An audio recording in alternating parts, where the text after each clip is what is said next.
jeune milliardaire rend visite à une école publique pour faire un don et voit une petite fille défavorisée jouer toute seule avec sa boîte à goûter vide.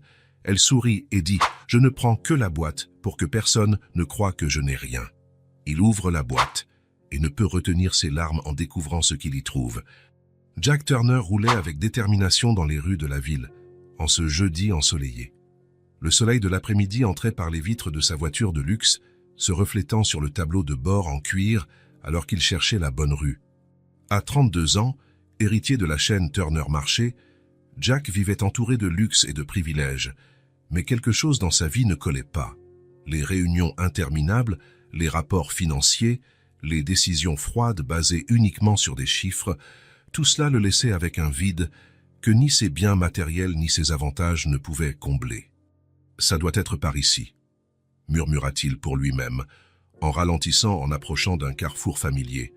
Il y a quelques jours, alors qu'il rentrait d'une réunion avec des actionnaires, Jack était passé par ce quartier et avait remarqué une petite école publique. Elle n'avait rien de particulier, juste un bâtiment simple avec une cour colorée et des enfants qui jouaient. Mais cette image était restée gravée dans son esprit, en contraste flagrant avec le monde de l'entreprise dans lequel il évoluait. Aujourd'hui, après une autre réunion qu'il trouvait sans but réel, il avait décidé qu'il avait besoin de faire autre chose. Quelque chose qui ait du sens. Lorsqu'il aperçut finalement l'école, Jack se gara et resta quelques minutes à observer le bâtiment. Des enfants couraient dans la cour et leur rire l'atteignait jusque dans la voiture. Un sourire involontaire apparut sur son visage alors qu'il attrapait une enveloppe posée sur le siège passager. Il est temps de faire quelque chose qui en vaille vraiment la peine, pensa-t-il en sortant du véhicule. La chaleur l'enveloppa aussitôt. Jack desserra sa cravate hors de prix et se dirigea vers l'entrée de l'école. Son costume italien détonnait complètement avec l'ambiance du lieu et il se sentait un peu décalé, mais peu lui importait. Il était là pour une raison précise. À l'entrée de l'école, une table simple exposait une boîte presque vide contenant quelques livres pour enfants. Une affiche faite à la main annonçait « Dans de livres, aidez nos enfants à rêver ». Une femme d'âge moyen sourit en le voyant approcher.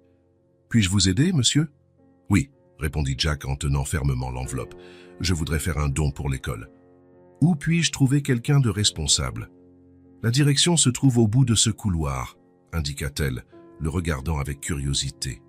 Il était rare de voir un homme en costume dans cette école de quartier. Jack s'engagea dans le couloir, remarquant les dessins colorés qui ornaient les murs usés. Il y avait quelque chose de sincère dans ses traits enfantins, quelque chose que les œuvres d'art hors de prix dans son appartement ne parvenaient pas à transmettre. Après avoir remis le chèque au bureau administratif et refusé poliment le certificat de don qu'on voulait lui offrir, Jack décida de découvrir un peu plus les lieux. L'employé du bureau, encore surprise par le montant du don, lui dit qu'il pouvait circuler librement dans l'école. « La récréation commence maintenant. Peut-être voudriez-vous voir les enfants à la cantine. C'est par là, » suggéra-t-elle en lui montrant un autre couloir. Jack la remercia et s'engagea dans la direction indiquée, écoutant le brouhaha croissant de voix enfantines. La cantine était un espace simple et spacieux, avec de longues tables autour desquelles les enfants se rassemblaient pour manger.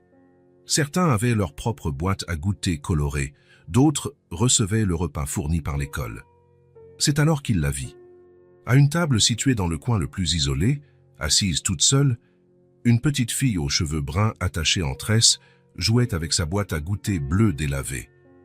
Contrairement aux autres enfants, elle ne mangeait rien. Elle faisait semblant de servir de la nourriture sur des assiettes imaginaires, parlant toute seule, comme si elle se trouvait dans un restaurant.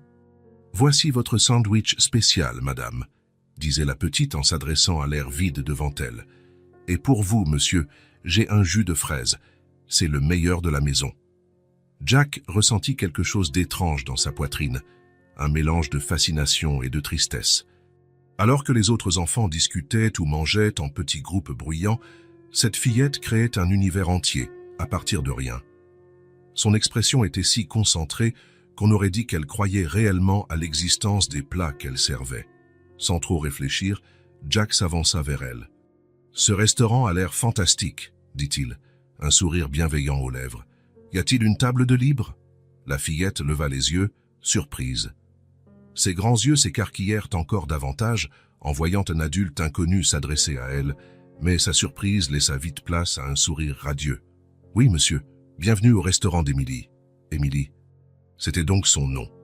Jack s'assit sur le petit banc en face d'elle, se sentant étrangement à l'aise malgré le fait que ses jambes avaient du mal à passer sous la table basse. « Qu'est-ce que vous me recommandez aujourd'hui ?» demanda-t-il, en entrant dans son jeu. Emily prit un air sérieux, presque professionnel, les mains posées sur ses hanches. « Notre spécialité, c'est le sandwich de Cthulhu, avec fromage fondu et pommes de terre magiques. Et en dessert, on a une surprise. » « Ça a l'air délicieux, je vais prendre exactement ça. » D'un geste soigneux, Emily ouvrit sa vieille boîte à goûter devant lui. Jack l'observa discrètement et remarqua qu'elle était complètement vide, à l'exception d'un petit mot écrit à la main d'un adulte. Il réussit à lire « Pardon, je promets que demain j'en mettrai. » Emily referma rapidement la boîte, comme si elle ne voulait pas qu'il voie l'intérieur. Elle poursuivit ensuite son jeu, saisissant des ingrédients imaginaires et préparant le sandwich avec la concentration d'un grand chef. Et voilà, attention, c'est tout chaud. Jack fit semblant de prendre le sandwich et d'en croquer une grande bouchée. C'est le meilleur sandwich que j'ai jamais mangé. Comment fais-tu pour qu'il soit si bon? Emily sourit, un sourire qui illumina tout son visage. Jack sentit quelque chose changer en lui, comme si une porte fermée depuis des années venait de s'ouvrir. C'est un secret de chef, répondit-elle, portant un doigt à ses lèvres. « Tu travailles ici tous les jours ?» demanda Jack, tout en faisant semblant de mâcher. « Oui, sauf quand il pleut trop. Là, le restaurant ferme parce que le toit fuit, » expliqua-t-elle avec sérieux. « Mais demain, ce sera ouvert. Tu reviendras ?» La question, posée avec tant d'espoir, surprit Jack. Il remarqua que certains enfants aux tables voisines les observaient, curieux. Certains chuchotaient, d'autres riaient doucement, mais Emily semblait s'en moquer. Son petit monde imaginaire était plus réel et plus important que tout jugement extérieur. « Bien sûr que je reviendrai, » répondit Jack, sentant pour la première fois depuis longtemps qu'il faisait une promesse qu'il avait vraiment envie de tenir. L'image de la boîte à goûter vide avec ce mot simple ne quittait pas l'esprit de Jack. Le message d'une mère à sa fille. « Pardon, je promets que demain j'en mettrai. » Ces mots l'avaient frappé comme un coup de poing au ventre, la promesse d'un lendemain meilleur, la demande de pardon. Jack imaginait la mère d'Emily écrivant cela, tentant d'adoucir la réalité pour sa fille, promettant peut-être ce qu'elle ne pourrait pas tenir. Tandis qu'Emily continuait à servir de la nourriture imaginaire, racontant des histoires sur ses clients réguliers et sur les plats spéciaux qu'elle inventait, Jack l'observait avec une admiration grandissante. Comment une enfant si jeune pouvait-elle créer autant de joie à partir d'une situation si difficile? Comment pouvait-elle maintenir cette dignité, cette créativité, alors que sa réalité était si dure? La sonnerie retentit, annonçant la fin de la récréation. Emily referma sa boîte à goûter avec soin. « Le restaurant va fermer, monsieur. Revenez demain, d'accord ?»« Je reviendrai, je te le promets, » répondit Jack avec une sincérité qui le surprit lui-même. Alors que les enfants retournaient en classe, Jack resta assis un moment, le regard fixé sur la boîte bleue délavée qu'Emily tenait avec tant de fierté. Sur le chemin de sa voiture, il ne pouvait chasser de son esprit l'image d'Emily servant une nourriture inexistante et conservant sa dignité grâce à son imagination. Le petit mot « Ah pardon, je promets que demain j'en mettrai » résonnait dans sa tête. De retour dans son monde de luxe et de confort, Jack passa le reste de la journée distrait. Pendant les réunions suivantes, il voyait le visage d'Emily. Dans les rapports financiers, il pensait à la boîte vide.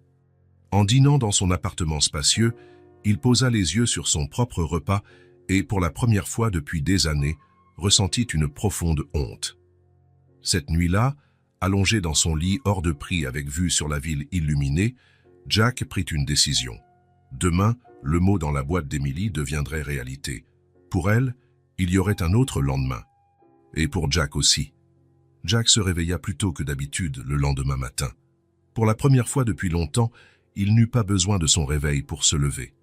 Le souvenir de la boîte vide d'Emily l'avait accompagné toute la nuit, et il avait déjà un plan clair en tête. Après une douche rapide, Jack choisit des vêtements plus décontractés, un jean et une chemise simple, remplaçant le costume habituel par quelque chose qui le rendrait moins intimidant. En chemin vers l'école, il s'arrêta dans un grand magasin dès l'ouverture et choisit une boîte à goûter neuve, colorée, avec un motif d'étoiles et de planètes. « Parfait », pensa-t-il, en imaginant le sourire d'Emily. L'arrêt suivant fut dans une épicerie fine. Jack ne savait pas exactement ce qu'une petite fille comme Emily aimerait manger, alors il demanda conseil à la vendeuse. « C'est pour une enfant », expliqua-t-il, étrangement gêné. « C'est quelque chose de simple mais de bon. » La vendeuse sourit et prépara un sandwich au fromage et au dindon, quelques fruits frais découpés, un jus naturel et un petit brownie au chocolat. En payant, Jack se rendit compte qu'il était plus nerveux que lors de ses plus importantes réunions d'affaires. En arrivant à l'école, la plupart des élèves étaient déjà entrés en classe. Jack se rendit au bureau administratif, tenant la nouvelle boîte à goûter avec précaution. « Bonjour, j'aimerais laisser ceci pour une élève nommée Emily, » dit-il à la secrétaire. La femme le regarda avec un mélange de curiosité et de méfiance. « Êtes-vous de la famille ?»« Non, je suis un ami de la famille, » improvisa Jack. « Je suis venu hier pour faire un don et j'ai rencontré Emily. Elle m'a dit que parfois, elle n'a pas de goûter. Alors j'ai pensé l'aider. » La secrétaire hésita, examinant Jack puis la boîte. « Je peux appeler son enseignante, si vous préférez, » proposa-t-il, sentant qu'il devait clarifier ses intentions.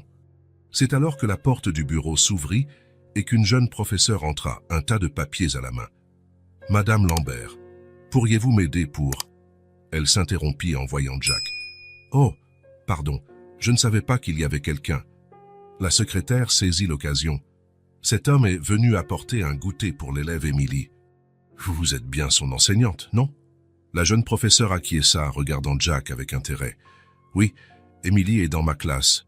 Vous êtes un membre de sa famille. »« Non, » répéta Jack. « Je l'ai rencontrée hier et je voulais faire quelque chose de gentil pour elle. J'ai apporté cette boîte à goûter et un repas. » L'enseignante sourit, un sourire sincère qui illumina son visage. « C'est très gentil de votre part. Emily est une enfant merveilleuse.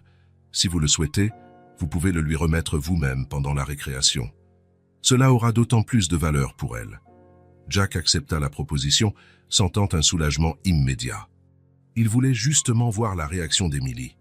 Pendant les 2 heures suivantes, Jack attendit dans un café à proximité, répondant à des emails sur son téléphone sans réussir à se concentrer.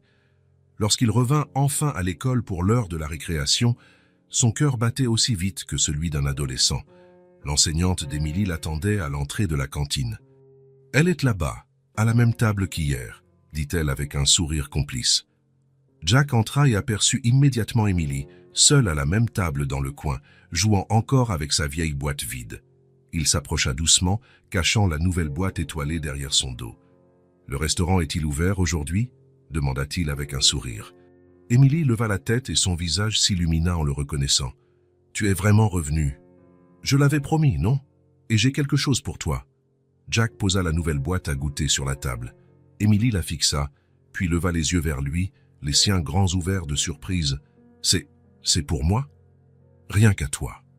Et regarde, il y a quelque chose à l'intérieur. » Avec précaution, comme si elle manipulait un trésor, Emily ouvrit la nouvelle boîte. Ses yeux pétillèrent en découvrant un vrai repas à l'intérieur. Un vrai sandwich, et du jus, et un brownie. Elle regarda Jack, l'air à la fois joyeux et perplexe. « Mais pourquoi ?» Jack s'assit à côté d'elle, la gorge nouée. « Parce que j'ai adoré ton restaurant, et tout bon chef mérite de temps en temps un vrai repas, tu ne trouves pas ?» Emily acquiesça, sérieuse. Puis, avec un geste qui surprit totalement Jack, elle se pencha et le serra rapidement dans ses bras. « Merci, monsieur. Je m'appelle Jack, » précisa-t-il, bouleversé par l'émotion. « Merci, Jack, » répéta-t-elle avant de reporter son attention sur le sandwich. Elle en croqua une bouchée et sourit la bouche pleine. « C'est super bon !» Jack observa Emily manger avec appétit. Après quelques bouchées, elle s'arrêta et regarda autour d'elle, comme si elle cherchait quelqu'un. « Tu veux partager avec moi ? Il y en a assez, » proposa-t-elle.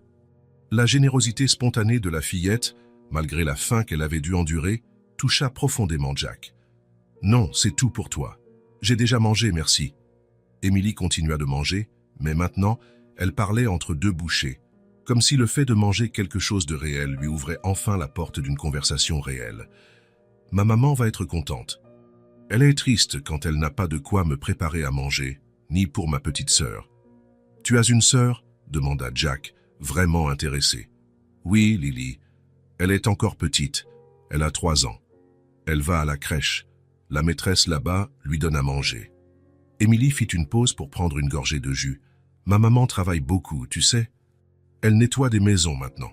Elle nettoie des maisons. » Émilie acquiesça, avec un sérieux presque adulte dans son visage d'enfant.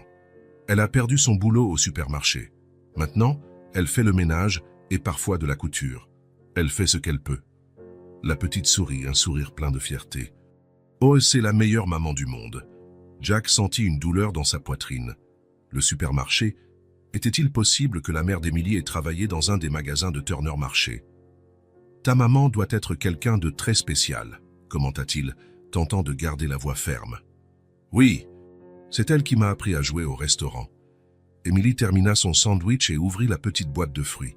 Quand il n'y a pas de vraie nourriture, on fait semblant. Comme ça, le ventre fait moins mal, tu comprends?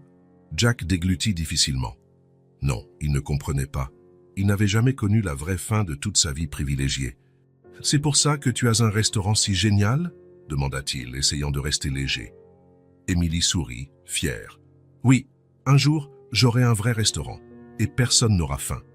Tout le monde pourra manger, même ceux qui n'ont pas d'argent. » Le rêve simple et généreux de cette petite fille fit naître chez Jack un sentiment de honte pour toutes les fois où il s'était plaint de sa vie.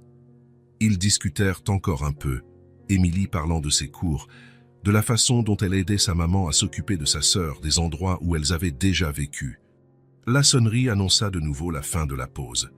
Émilie mit de côté la moitié de son brownie. « Je vais en garder la moitié pour Lily », expliqua-t-elle, cassant le gâteau en 2 parts inégales, la plus grosse pour sa sœur. Jack sentit quelque chose bouger en lui, comme si une pièce qui n'était pas à sa place depuis longtemps venait enfin de s'ajuster. Cet enfant, qui avait si peu, était en train de lui enseigner la générosité et l'amour d'une façon que personne dans son cercle d'affaires ne lui avait jamais montré. « Je peux revenir demain ?» demanda Jack, se sentant vulnérable comme un enfant.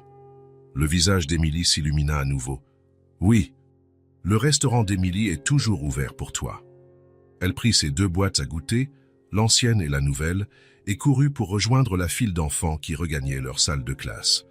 À mi-chemin, elle se retourna et fit un signe de la main à Jack.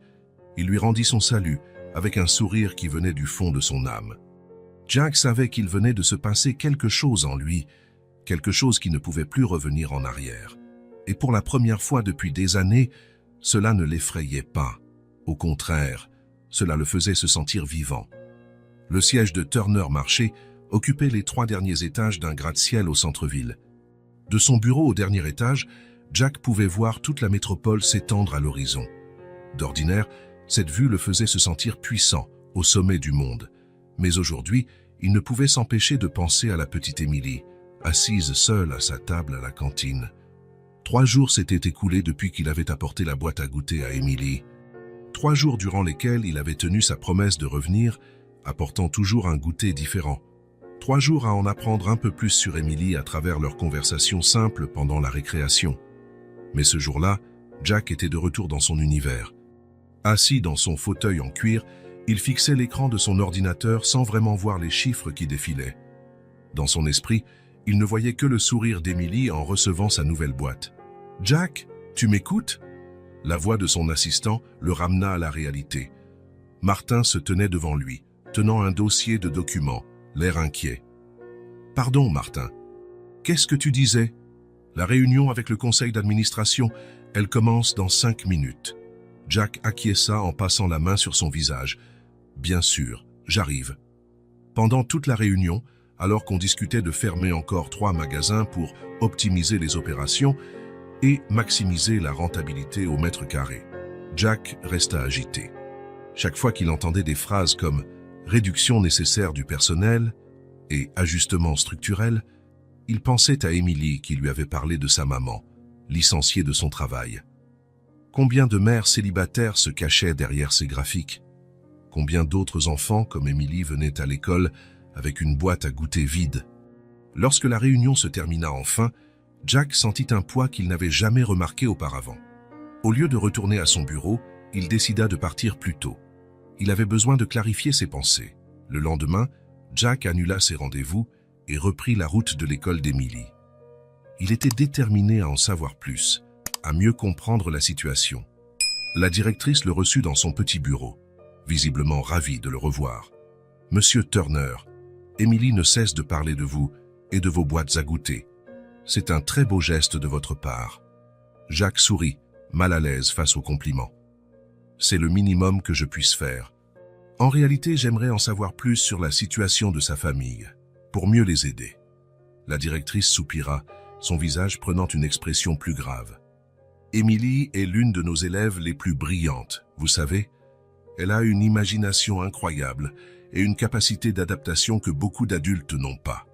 Je l'ai constaté, » acquiesça Jack. « Elle m'a parlé de sa maman qui a perdu son emploi et qui fait du ménage maintenant. »« Oui, Rachel Martin, une femme remarquable. » La directrice feuilleta un dossier sur son bureau. « Toujours présente aux réunions de parents, malgré 2 emplois.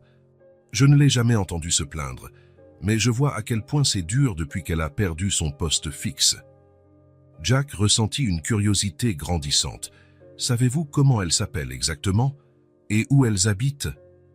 La directrice l'observa un instant, comme si elle évaluait ses intentions. « Monsieur Turner, puis-je vous demander quelle est votre vraie motivation à propos de cette famille ?»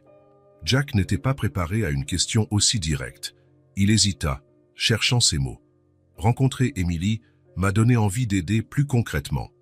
Peut-être que je peux faire quelque chose qui fasse vraiment la différence pour elle. » La directrice sembla peser ses paroles, cherchant un signe de fausseté ou d'arrière-pensée. Ce qu'elle vit dut la convaincre, car son expression s'adoucit. Le nom complet de la mère d'Emily est Rachel Martin. Elle prit un papier et y écrivit quelque chose. « Ça voilà leur adresse. » Jack saisit le papier avec précaution. « Merci. »« Je compte sur vous, Monsieur Turner », ajouta la directrice avec gravité. Jack hocha la tête, sentant le poids de cette confiance. Il regagna sa voiture et regarda l'adresse dans ses mains. C'était dans un quartier populaire, loin du centre où lui vivait. Il vérifia sa montre. Il était temps de rencontrer Rachel Martin. Le quartier où habitaient Rachel et Emily se trouvait en périphérie de la ville.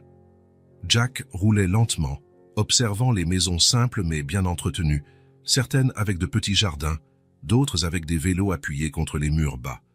Des enfants jouaient sur les trottoirs, profitant de la fin d'après-midi ensoleillée. Plus il avançait, plus la vue changeait subtilement. Les maisons devenaient plus petites, plus serrées. Quelques immeubles à 2 ou 3 étages apparaissaient, ça et là. Jack réduisit encore sa vitesse, cherchant les numéros sur les portes. Il trouva finalement l'adresse. Un petit immeuble à 2 étages, à la façade usée mais propre. Des pots de fleurs ornaient l'entrée et un escalier extérieur menait au 2e étage. Jack se gara de l'autre côté de la rue et resta un moment dans sa voiture, se demandant ce qu'il faisait là. Quel droit avait-il d'envahir la vie de cette famille? Que dirait-il quand la porte s'ouvrirait? Il était sur le point de renoncer quand il vit Emily descendre l'escalier extérieur, tenant la main d'une jeune femme qui portait une fillette dans l'autre bras. Emily portait le même uniforme scolaire, mais paraissait différente, plus insouciante, plus enfant, loin du rôle de chef de restaurant qu'elle jouait à l'école. La femme à ses côtés, Rachel, supposait-il, était belle d'une manière simple et naturelle. Des cheveux bruns comme ceux d'Emily, attachés en un chignon improvisé, un visage fatigué mais doux, des vêtements simples et usés. La plus petite, Lily, ressemblait à une version miniature d'Emily. Jack sortit de la voiture, le cœur battant. Emily le remarqua aussitôt. « Regarde, maman, c'est Jack !» s'exclama-t-elle, lâchant la main de sa mère et courant vers lui. Rachel s'arrêta sur la défensive, serrant un peu plus sa fille cadette contre elle, alors qu'Emily s'agrippait spontanément aux jambes de Jack. « Salut, Emily !» sourit Jack en direction de la fillette, avant de regarder Rachel, qui l'observait avec un mélange de curiosité et de prudence. « Bonjour, je suis Jack Turner. Désolé de débarquer comme ça. » Rachel s'approcha lentement, tenant toujours Lily dans ses bras. « Emily parle beaucoup de vous, » dit-elle d'une voix douce mais ferme. « Le monsieur de la boîte à goûter. » Jack sentit ses joues s'échauffer. « La directrice m'a donné votre adresse. J'espère que cela ne vous dérange pas. » Un bref silence s'installa. brisé par Émilie qui tirait la main de Jack. « Tu veux voir notre maison? Elle est petite mais jolie. Je l'aide à la nettoyer tous les jours. » Rachel intervint. « Émilie, je suis sûre que Monsieur Turner est occupé. Il est juste venu nous dire bonjour. » « En fait, » interrompit Jack, « si cela ne vous dérange pas, j'adorerais la voir. » Rachel l'étudia un moment, comme pour décider s'il représentait un danger. Finalement, elle hocha doucement la tête. « Nous n'avons pas grand-chose à offrir, mais vous êtes le bienvenu pour un café. » L'appartement de Rachel se trouvait à l'étage. Il était petit, avec seulement 2 pièces et une salle de bain, mais impeccablement propre et bien ordonné. Le salon faisait aussi office de cuisine et de salle à manger, avec une petite table adossée au mur. Un canapé un peu usé mais soigné était installé contre la paroi opposée. Quelques jouets étaient rangés dans un bac coloré dans un coin. « Asseyez-vous, je vous en prie », dit Rachel en montrant le canapé, puis en posant Lily au sol, qui courut vers la boîte de jouets. « Je vais préparer un café. »« Ne vous embêtez pas, » répondit Jack, s'asseyant maladroitement sur le petit canapé. « Ce n'est pas un dérangement, » répliqua Rachel avec un léger sourire.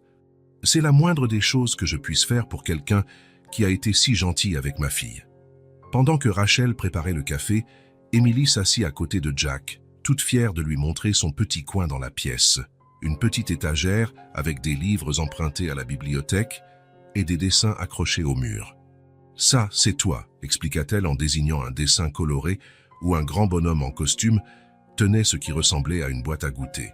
« Et ça, c'est moi, avec la nouvelle boîte que tu m'as offerte. » Jack sentit un nœud dans sa gorge. « C'est très joli, Émilie. »« Et là, c'est maman, » poursuivit-elle en montrant une autre figure. « Et là, c'est Lily. On est une famille. » Jack remarqua qu'il apparaissait également dans le dessin de la famille d'Émilie, et cela le toucha profondément. Rachel revint avec 2 tasses de café, les posant sur la petite table. « Émilie, emmène ta sœur dans la chambre pour jouer un peu, s'il te plaît. »« Je veux parler avec Monsieur Turner.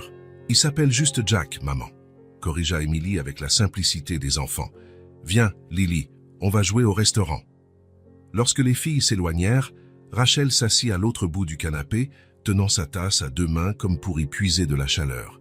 « Merci, » dit-elle simplement. « Pour tout ce que vous avez fait pour Émilie. »« Ce n'est rien, » répondit Jack étrangement embarrassé. « Émilie est une enfant incroyable. »« Oui, elle l'est. » Rachel sourit, un sourire chargé d'une fierté maternelle.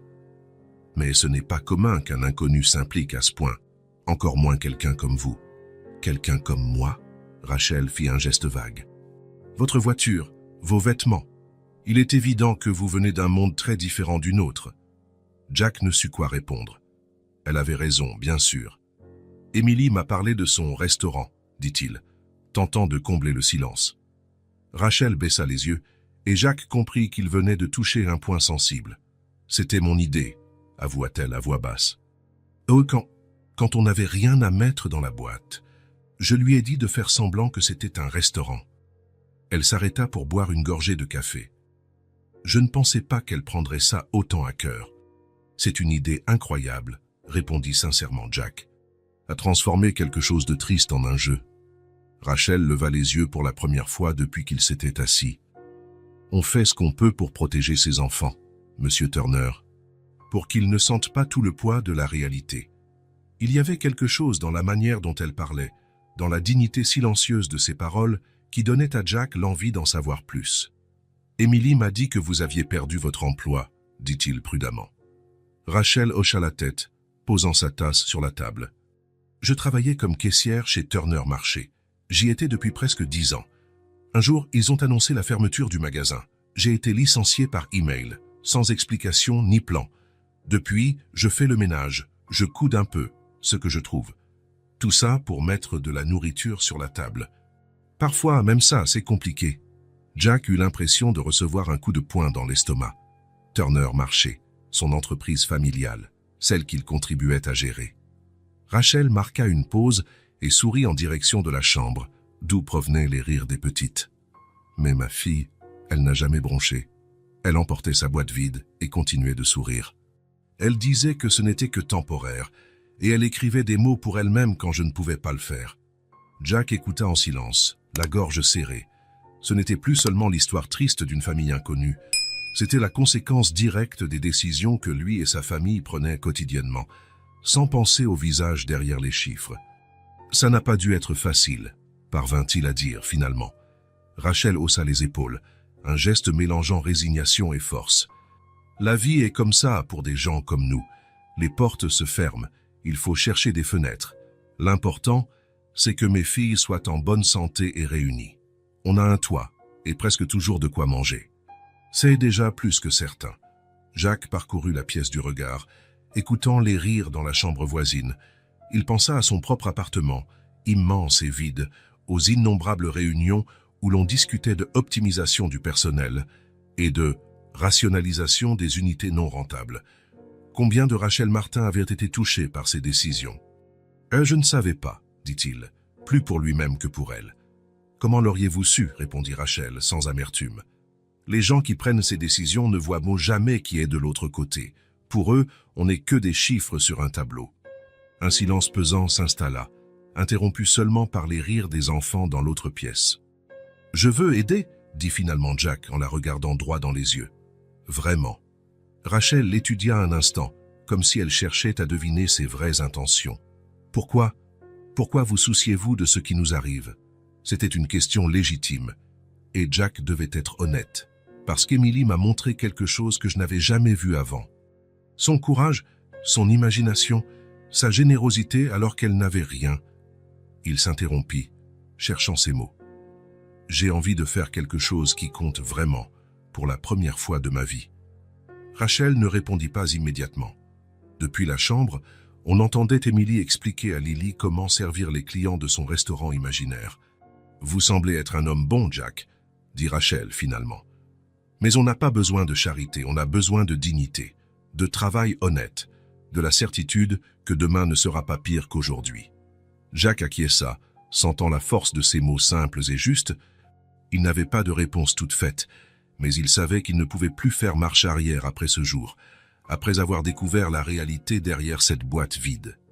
Emily revint soudainement dans la pièce, un dessin à la main. « J'ai fait ça pour toi, Jack », annonça-t-elle en lui tendant la feuille colorée.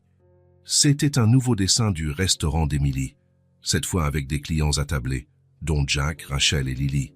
« C'est le meilleur restaurant du monde », dit Jack, la voix teintée d'émotion. Il leva les yeux vers Rachel et vit quelque chose dans son regard, un mélange d'instinct maternel protecteur, de fierté et, peut-être, une lueur d'espoir. Jack redescendit l'escalier du petit immeuble en traînant un peu les pieds.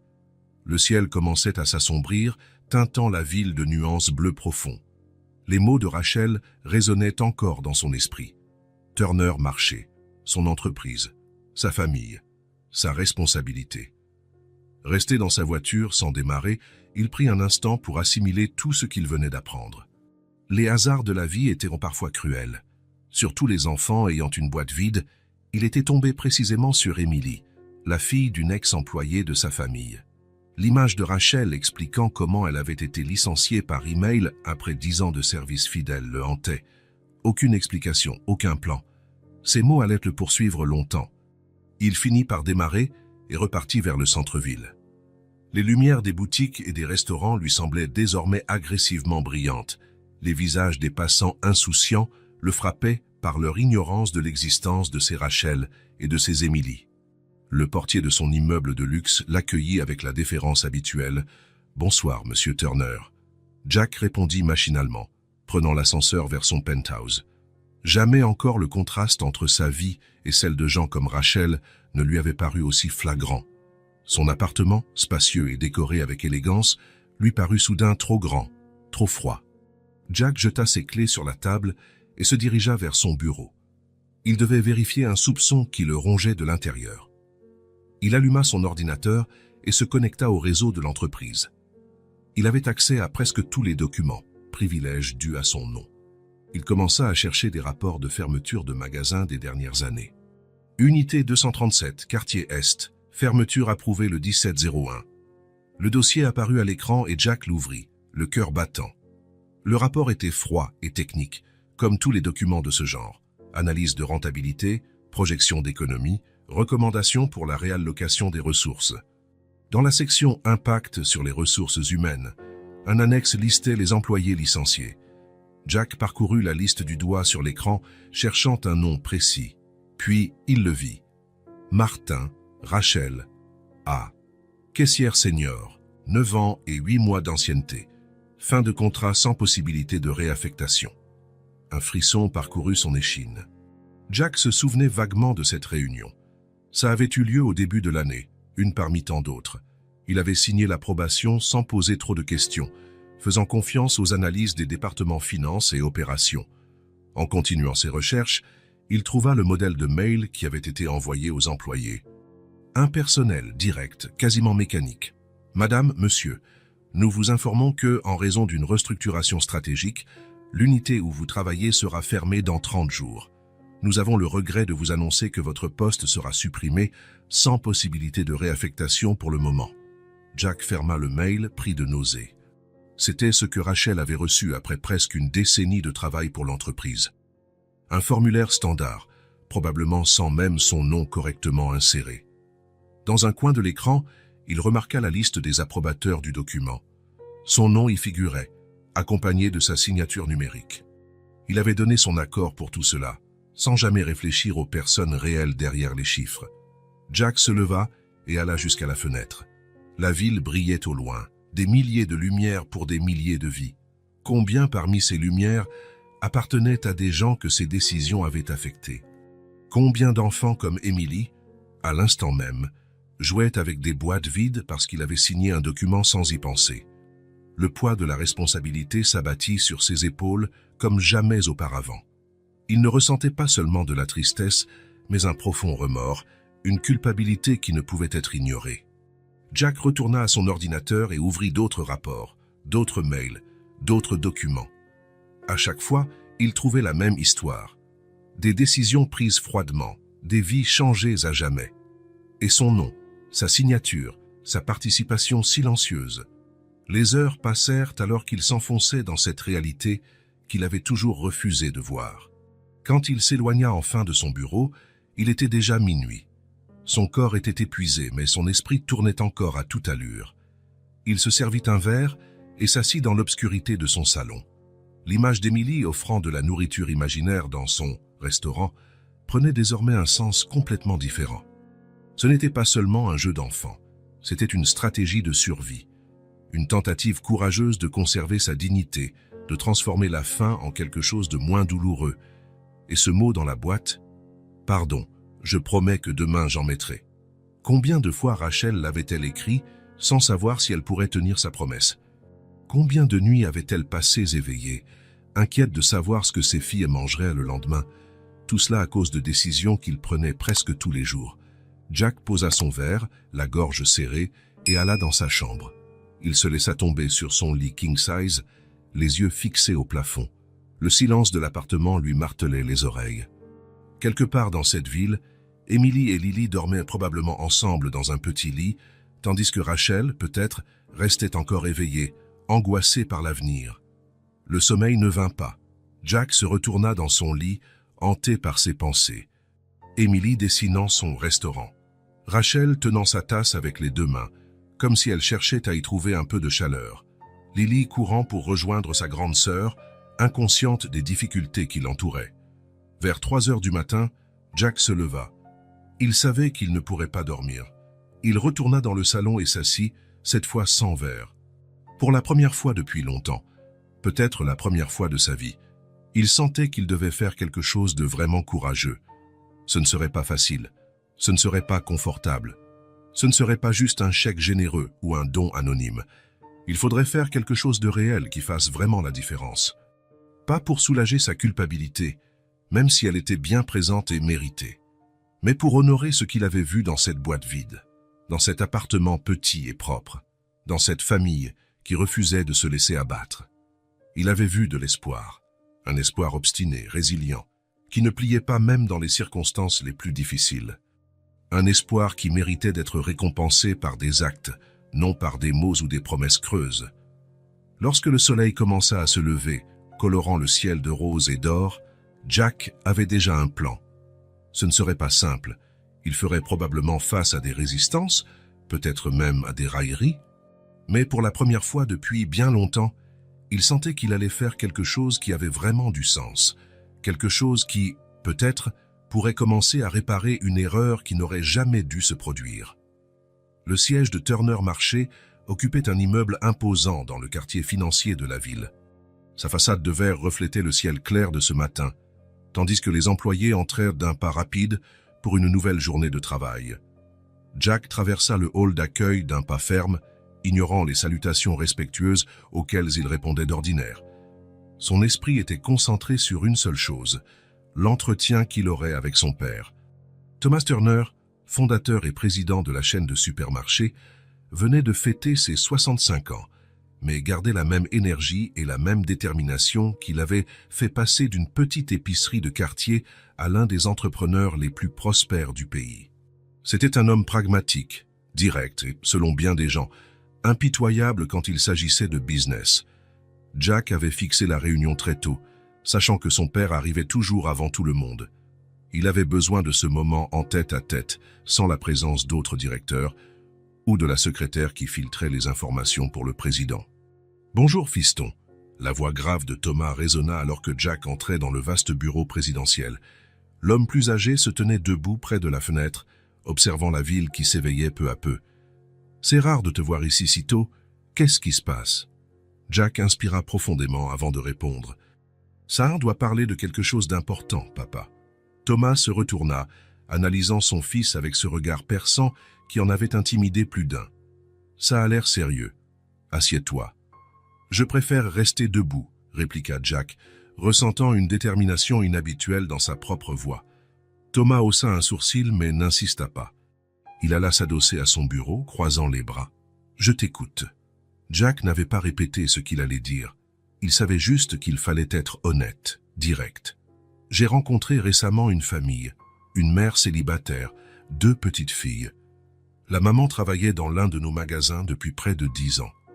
Elle a été licenciée quand on a fermé l'unité du quartier Est. » Thomas resta impassible. « On a fermé beaucoup d'unités ces dernières années, Jack. Ça fait partie du métier. Les moins rentables laissent place à des investissements dans les plus prometteuses. » « Je sais, j'ai signé moi-même la plupart de ces approbations. » Jack marqua une pause. « Mais je n'avais jamais vu l'autre côté du tableau, les vraies personnes touchées par nos décisions. Le business, c'est le business, » répondit Thomas en soupirant. « On ne peut pas sauver tout le monde. » « Je ne parle pas de sauver tout le monde. Je parle de cette famille en particulier. » Jack s'approcha, maintenant le contact visuel. « Elle s'appelle Rachel Martin. Elle a été licenciée par email, sans vrai préavis, sans solution de transition. Maintenant, elle fait des ménages pour nourrir ses filles. L'aînée, Emily, vient à l'école avec une boîte vide et fait semblant d'avoir à manger. » Thomas fronça les sourcils. « Comment as-tu connu cette famille ? » « C'est une longue histoire. L'important, c'est que j'ai vu de près les conséquences de nos décisions auxquelles j'ai participé. » Un silence lourd tomba sur le bureau. Thomas observait son fils, l'air difficile à déchiffrer, un mélange de surprise, de respect et peut-être d'inquiétude. « Et qu'est-ce que tu comptes faire à ce sujet ?» demanda-t-il enfin. Jack s'attendait à cette question. « Je veux la réembaucher, lui donner un nouveau poste dans l'entreprise, avec une vraie stabilité et du respect, un poste qui tire profit de ses compétences et lui offre un meilleur futur pour elle et ses filles. » Thomas décroisa les bras et alla doucement vers la machine à café dans un coin du bureau. Il se servit une tasse avant de répondre. « Tu sais qu'on ne peut pas faire d'exception comme ça. Il y a des protocoles, des politiques d'embauche. Si on fait ça pour une ex-employée, il faudra le faire pour toutes. Je ne te demande pas de changer toutes les politiques, » répliqua Jack sans céder. « Je dis juste que, dans ce cas précis, on a commis une erreur. Et je veux la réparer. » Thomas but une gorgée de café en observant son fils par-dessus le rebord de la tasse. Quelque chose dans le regard de Jack semblait différent, une détermination à laquelle Thomas n'était pas habitué. « Pourquoi est-ce si important pour toi, Jack ? Ce n'est qu'une parmi des centaines de personnes qu'on a licenciées chaque année. » Jack réfléchit un instant. La question était légitime. Parce que j'ai vu le visage derrière les chiffres, papa. J'ai vu une femme digne se battre pour garder l'espoir vivant pour ses filles. J'ai vu une petite fille transformer la faim en un jeu pour ne pas culpabiliser sa mère. Il fit une pause cherchant les bons mots. et parce que je sais qu'on peut mieux faire. Que je peux mieux faire? Thomas reposa sa tasse et étudia son fils en silence. Derrière son apparence sévère, on aurait presque pu croire qu'un sentiment de fierté commençait à poindre. « Tu es prêt à assumer cette responsabilité personnellement ?» demanda-t-il. « Trouver un poste qui lui convienne, la former si nécessaire, veiller à ce que ça marche pour l'entreprise et pour elle ?»« Oui, » répondit Jack sans hésiter. « C'est exactement ce que je veux faire. » Thomas s'approcha jusqu'à se trouver face à face avec son fils. « Ça ne sera pas facile. Le conseil va poser des questions. Les autres directeurs vont jaser. Certains diront que tu agis par sentimentalisme, pas par logique commerciale. »« Qu'ils parlent, » répliqua Jack sans broncher. « Je ne veux pas révolutionner l'entreprise. Je veux juste corriger une faute que nous avons commise. Et peut-être, au passage, rappeler à tout le monde qu'il y a des êtres humains derrière chaque décision. » L'ombre d'un sourire apparut sur le visage habituellement austère de Thomas. « Tu sais, ton grand-père disait toujours qu'une bonne affaire profite à toutes les parties concernées. Ces dernières années, on a peut-être un peu oublié ça. » Il fit une pause.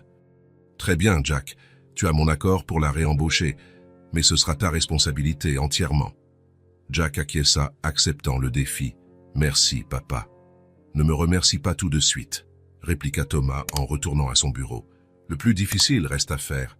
Tu vas devoir dire la vérité à cette femme, qui tu es, et ton rôle dans son licenciement. Puis la convaincre de travailler à nouveau pour l'entreprise qui l'a rejetée. » Jack y avait déjà réfléchi. L'idée de révéler son identité à Rachel l'angoissait, mais il savait que c'était indispensable. « Je sais, et c'est ce que je compte faire. Je ne veux rien lui cacher. Je veux réparer l'erreur de la manière la plus honnête possible. » Thomas s'assit dans son fauteuil, observant son fils comme s'il le voyait vraiment pour la première fois. « Tu as changé, Jack. Qu'est-ce qui s'est passé ?» Jack songea à Emily et à son restaurant imaginaire, à Rachel et à sa dignité silencieuse, à Lily et à son avenir incertain. « Disons que j'ai enfin compris le sens réel de notre travail, » répondit-il simplement. En quittant le bureau de son père, Jack ressentait un mélange de soulagement et d'appréhension. Le plus facile était fait. Il devait maintenant affronter Rachel, lui dire la vérité et espérer qu'elle accepterait sa proposition. Ce ne serait pas une discussion simple. Mais rien de ce qui importe vraiment n'est simple. C'était une leçon qu'il commençait à peine à apprendre. Jack conduisait lentement dans les rues du quartier, chaque mètre le rapprochant d'une conversation qui pouvait tout changer ou se terminer avant même d'avoir commencé. Le petit immeuble où vivaient Rachel et les filles lui était déjà familier, mais aujourd'hui il lui paraissait plus intimidant. C'était la fin d'après-midi d'un samedi, horaire que Jack avait confirmé auprès de la directrice de l'école comme le meilleur pour trouver Rachel chez elle. Il se gara et resta assis quelques minutes, répétant mentalement ce qu'il dirait. Comment expliquer qui il était vraiment? Comment avouer son rôle dans la décision qui avait bouleversé leur vie? Il n'y avait pas de moyen facile, il n'y avait que la vérité. Sur cette pensée, Jack sortit de la voiture et gravit l'escalier extérieur. Chacun de ses pas lui pesait, comme s'il faisait partie d'un chemin de rédemption à peine entamé. Il frappa à la porte et entendit des rires d'enfants à l'intérieur. Ce son le rassura un peu, il se rappela pourquoi il était là. Il ne s'agissait pas de sa culpabilité, mais de faire ce qui était juste. Rachel ouvrit, en tenue décontractée de maison, les cheveux attachés en queue de cheval, l'air surprise puis souriante. « Jack, on ne t'attendait pas aujourd'hui. » Avant qu'il ne puisse répondre, Emily arriva en courant derrière sa mère, Lily sur ses talons. « Jack, t'es venu jouer au restaurant avec nous ?» Il sourit à l'enfant, sentant déjà le poids de sa révélation. « Salut Emily, je suis là pour parler avec ta maman, c'est important. » Rachel perçut immédiatement le ton sérieux et acquiesça. « Toi Emily, emmène Lily dans la chambre et montre-lui ce nouveau jeu dont tu parlais, d'accord ?»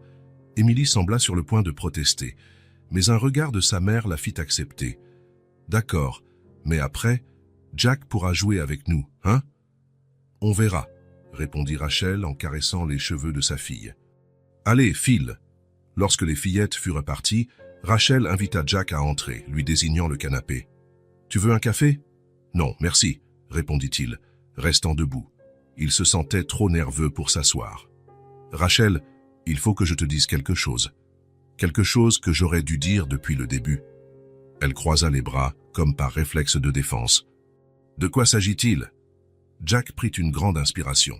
C'était le moment. Je m'appelle Jack Turner au complet. Ma famille possède la chaîne Turner Marché.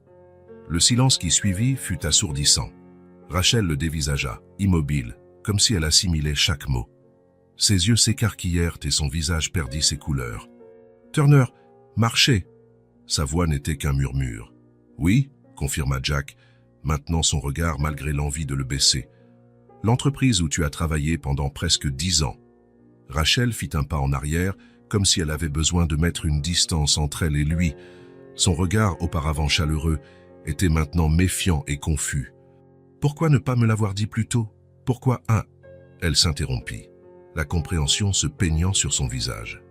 C'est pour ça que tu t'es approché d'Emily, à cause de mon licenciement? Non, s'empressa de clarifier Jack. Quand j'ai rencontré Emily, je n'avais aucune idée de qui elle était. C'était vraiment le hasard, je te jure. Je n'ai découvert la connexion qu'après t'avoir rendu visite la première fois, quand tu as mentionné que tu travaillais chez Turner Marché. Rachel s'éloigna encore, s'asseyant sur une chaise près de la petite table. Ses yeux ne quittaient pas Jack, comme si elle cherchait en lui la moindre trace de mensonge. « Pourquoi me dis-tu ça maintenant ?» Jack s'approcha prudemment, gardant une distance respectueuse. « Parce que tu as le droit de connaître la vérité. » Il prit une pause. « Rachel, je ne suis pas seulement le fils du propriétaire. Je fais partie des dirigeants qui ont approuvé la fermeture du magasin où tu travaillais. » L'impact de cette révélation atteignit Rachel comme une vague. Ses épaules s'affaissèrent et elle porta une main à sa bouche, choquée. « Toi ?» Elle ne put terminer sa phrase. Jack sentit sa gorge se serrer. C'était encore plus douloureux qu'il ne l'avait imaginé. Voir le visage de Rachel, la douleur réelle dans ses yeux, était tout autre chose que de lire des statistiques abstraites. Quand j'ai compris ça, j'ai cherché les documents. J'ai vu ton nom dans la liste des licenciés. J'ai vu le mail froid qu'on t'a envoyé. J'ai vu qu'il n'y avait aucune tentative de te recaser malgré tes états de service impeccables. Rachel resta silencieuse, se contentant de le fixer comme si chaque mot la heurtait davantage. Je veux te dire, Rachel, que je suis désolé. Vraiment. Jack fit un pas de plus, presque suppliant du regard. Je n'avais jamais pensé aux gens réels derrière ces décisions. Aux conséquences concrètes, aux familles, aux boîtes vides. À la mention des boîtes, l'expression de Rachel se modifia. Une ombre de vulnérabilité passa dans ses yeux, vite remplacée par un air fermé. « Pourquoi me dis-tu tout ça maintenant? Qu'est-ce que tu attends de moi? Un pardon ?» Sa voix tremblait légèrement, mais on y sentait une dignité intacte. Jack secoua la tête. « Je ne suis pas venu pour demander ton pardon. Je suis venu parce que tu mérites la vérité. Et aussi, il hésita, conscient que ses prochains mots pouvaient être mal interprétés. Je suis venu te faire une proposition concrète.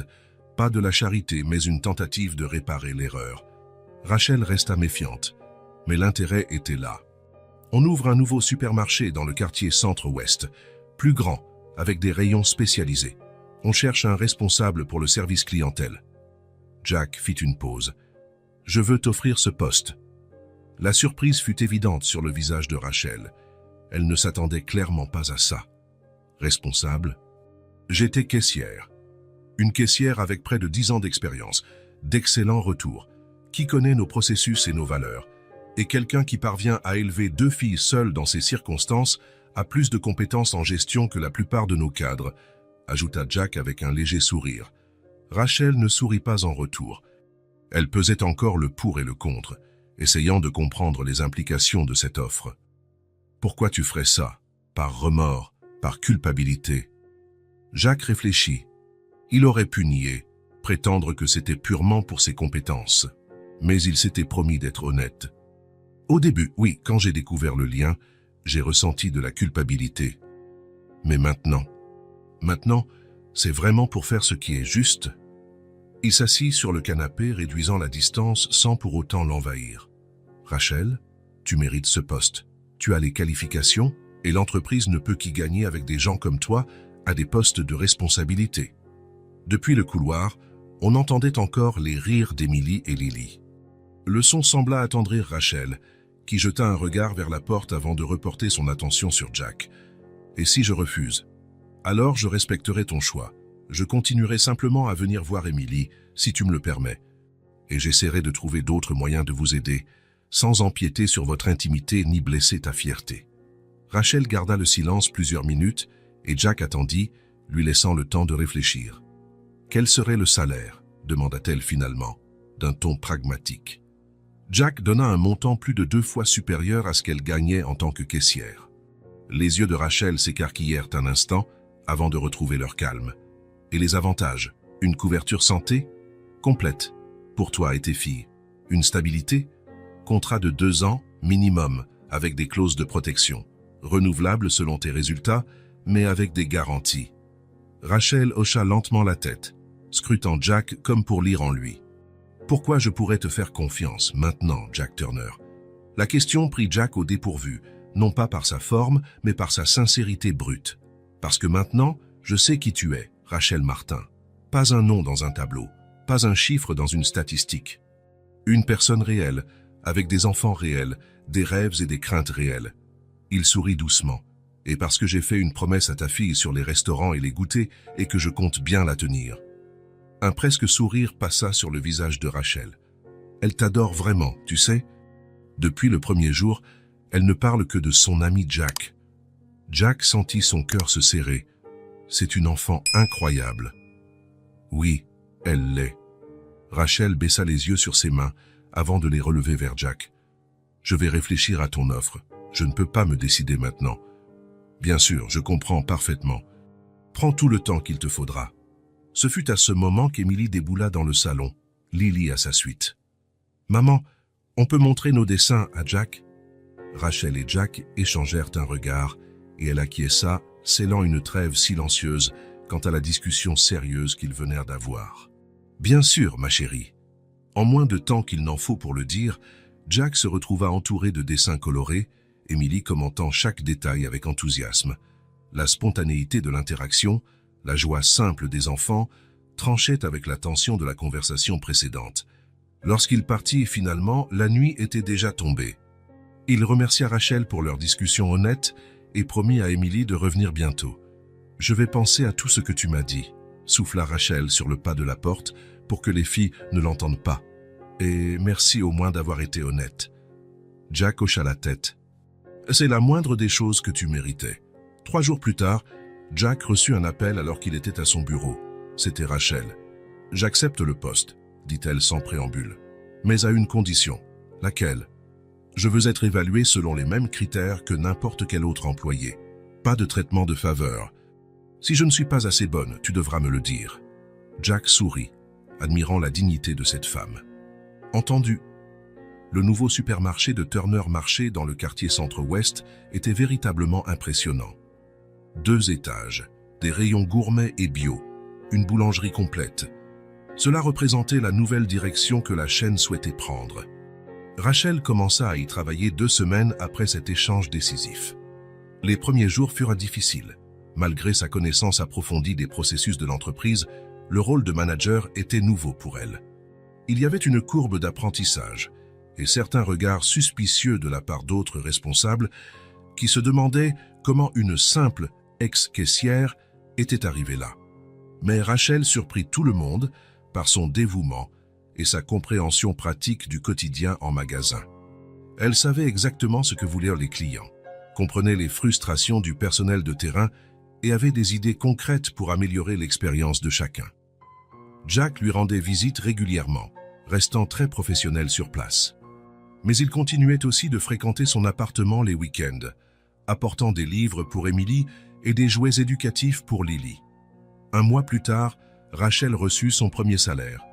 Le lendemain, Jack remarqua qu'elle était différente, cheveux fraîchement coupés, nouveaux vêtements, un éclat dans le regard qu'il ne lui connaissait pas. « Les filles ont déjà de nouvelles boîtes à goûter », sourit-elle pendant une pause café. « Et on cherche un appartement plus grand, plus près de l'école. » Jack ressentit une satisfaction que ni les bénéfices trimestriels, ni les retours sur investissement ne lui avaient jamais procuré. « Ça me fait plaisir de l'entendre. » Chez elle, Émilie avait aussi changé. Elle jouait toujours au restaurant, mais maintenant avec de vrais ingrédients, préparant de petits encas pour tout le monde. Son sourire, déjà omniprésent, paraissait encore plus éclatant et ses dessins montraient désormais une famille heureuse. Elle, Lily, Rachel et, de plus en plus souvent, Jack. Le lien entre les trois, Jack, Rachel et Emily, se renforçait silencieusement de jour en jour, à chaque discussion, à chaque repas partagé. Il n'y avait pas de grandes déclarations, pas de promesses exubérantes, juste du respect et un réel attachement qui grandissait naturellement. Pour Jack, ces visites étaient devenues les moments les plus précieux de la semaine. Dans son grand appartement vide, il se surprenait souvent à penser à la chaleur simple de ce foyer, au bonheur sincère d'Emily quand il arrivait, à la force tranquille de Rachel affrontant chaque défi avec dignité et détermination. Quant à Rachel, elle s'épanouissait dans son nouveau rôle. La stabilité financière lui permettait non seulement de mieux subvenir aux besoins de ses filles, mais aussi de retrouver sa propre estime. Elle reprit même des études en gestion, suivant des cours du soir pour perfectionner ses compétences professionnelles. « Elle parle de toi tout le temps », lui confia-t-elle un soir où Jack resta dîner.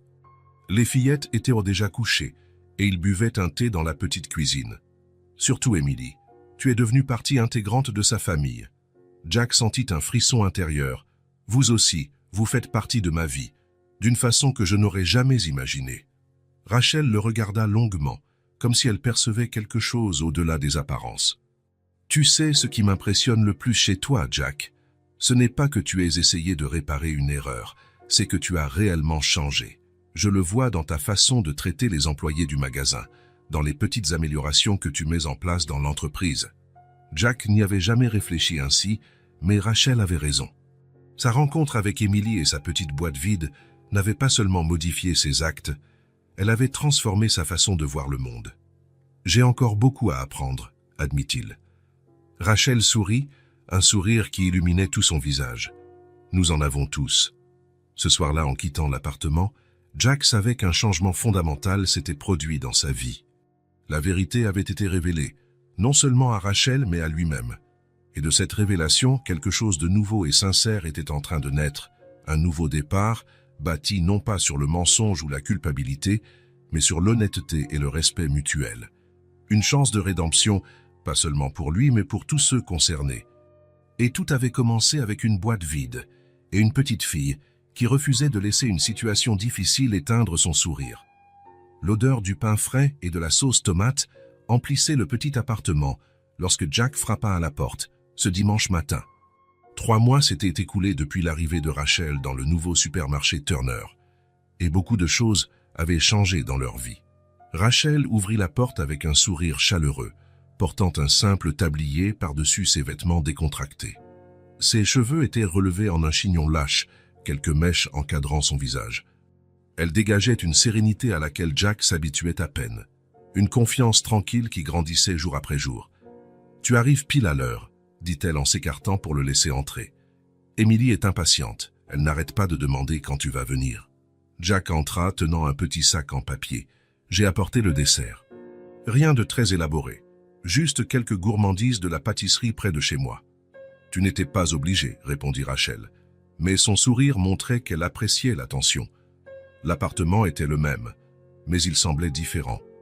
2 petits détails nouveaux, des coussins colorés sur le canapé, des cadres au mur, de nouveaux rideaux, rendaient l'espace plus accueillant. Ce n'étaient pas des objets coûteux, juste des choix simples qui reflétaient une sécurité financière nouvellement acquise. « Jack !» s'écria la voix enthousiaste d'Emily depuis la petite cuisine ouverte. Elle accourut, vêtue d'un minuscule tablier assorti à celui de sa mère. « Tu es venu, viens voir, j'aide à préparer les pâtes. » Jack s'accroupit pour recevoir l'étreinte de la fillette, un rituel bien établi entre eux. « Je ne raterai ça pour rien au monde. Et à l'odeur, ça va être les meilleures pâtes de la ville. » Emily attrapa sa main et l'entraîna dans la cuisine. « C'est moi qui ai remué la sauce et j'ai mis le fromage. Maman m'a même laissé couper les tomates avec un vrai couteau. » En étant surveillée, précisa Rachel avec un sourire. La petite cuisine était en pleine effervescence. Lily, assise sur sa chaise haute, jouait avec de la pâte à modeler sur une petite table, observant sa sœur et sa mère cuisiner. « Qu'est-ce que je peux faire pour aider ?» demanda Jack, sincèrement prêt à participer. Rachel sembla sur le point de dire qu'il n'y avait pas besoin, comme d'habitude, mais se ravisa. « Tu pourrais préparer la salade ?» les ingrédients sont déjà prêts. Jack ôta sa veste et retroussa ses manches, se sentant étonnamment à l'aise dans cet espace étroit où 3 personnes s'activaient de manière presque chorégraphiée. Émilie commentait chaque étape de la préparation des pâtes comme si elle animait une émission de cuisine. On avait l'habitude de faire ça tous les dimanches dans notre ancien appartement, raconta la petite en saupoudrant plus de fromage. Puis ça a été plus difficile parce que maman travaillait trop et n'avait pas assez d'argent pour acheter de bonnes choses. Maintenant, on recommence. Rachel et Jack échangèrent un regard au-dessus de la tête d'Émilie, un regard plein de signification tacite. L'honnêteté des enfants révélait parfois plus que 1000 discussions d'adultes. « Et quelle est la meilleure partie de la cuisine ?» demanda Jack pour alléger l'émotion du moment qu'il devinait dans les yeux de Rachel. « Manger après », répondit Émilie, déclenchant des rires chez tous. La préparation du repas continua dans la bonne humeur. Rachel raconta ses premiers ratés en cuisine, quand elle essayait d'impressionner la grand-mère d'Émilie. Jack partagea des souvenirs de la fois où il avait voulu cuisiner un dîner romantique pour sa première petite amie et failli mettre le feu à l'appartement. « Tu avais une petite amie ?» interrogea Émilie, avec la curiosité directe des enfants. « Il y a longtemps », répondit Jack en éminçant des tomates pour la salade. « Et pourquoi tu n'en as pas maintenant ?» insista Émilie. « Émilie !» la gronda doucement Rachel. « C'est une question très personnelle. » Jack sourit. « Ça va. Je pense que je n'ai jamais trouvé la bonne personne. Ou peut-être étais-je trop occupé par mon travail pour réaliser que je l'avais trouvé. » Il croisa le regard de Rachel un bref instant, et quelque chose de léger mais profond passa entre eux avant qu'ils ne détournent les yeux, un peu gênés. Quand ils se mirent enfin à table, le repas simple ressemblait à un banquet. Pâtes avec sauce tomate maison, salade fraîche, pain encore chaud et un peu de poulet rôti que Rachel avait préparé plus tôt. Rien de sophistiqué ou cher, mais fait avec soin et affection. « On peut dire merci ?» demanda Émilie en tendant la main à sa mère et à Jack. Rachel acquiesça, prenant la main de Lily d'un côté et celle d'Émilie de l'autre. Jack compléta le cercle, tenant les mains des 2 fillettes.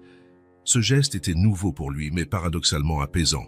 « Merci pour la nourriture, » commença Émilie. « Pour les bonnes pâtes, pour ma famille, pour ma maman qui sourit plus maintenant, pour Lily qui apprend à parler, et pour Jack qui est arrivé dans notre vie et l'a rendue meilleure. » Jack sentit sa gorge se nouer. La simplicité et la sincérité de ses mots l'atteignirent profondément.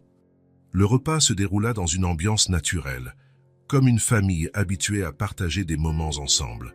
Lily s'amusait à faire un peu de bazar avec ses pâtes. Émilie racontait ses journées à l'école.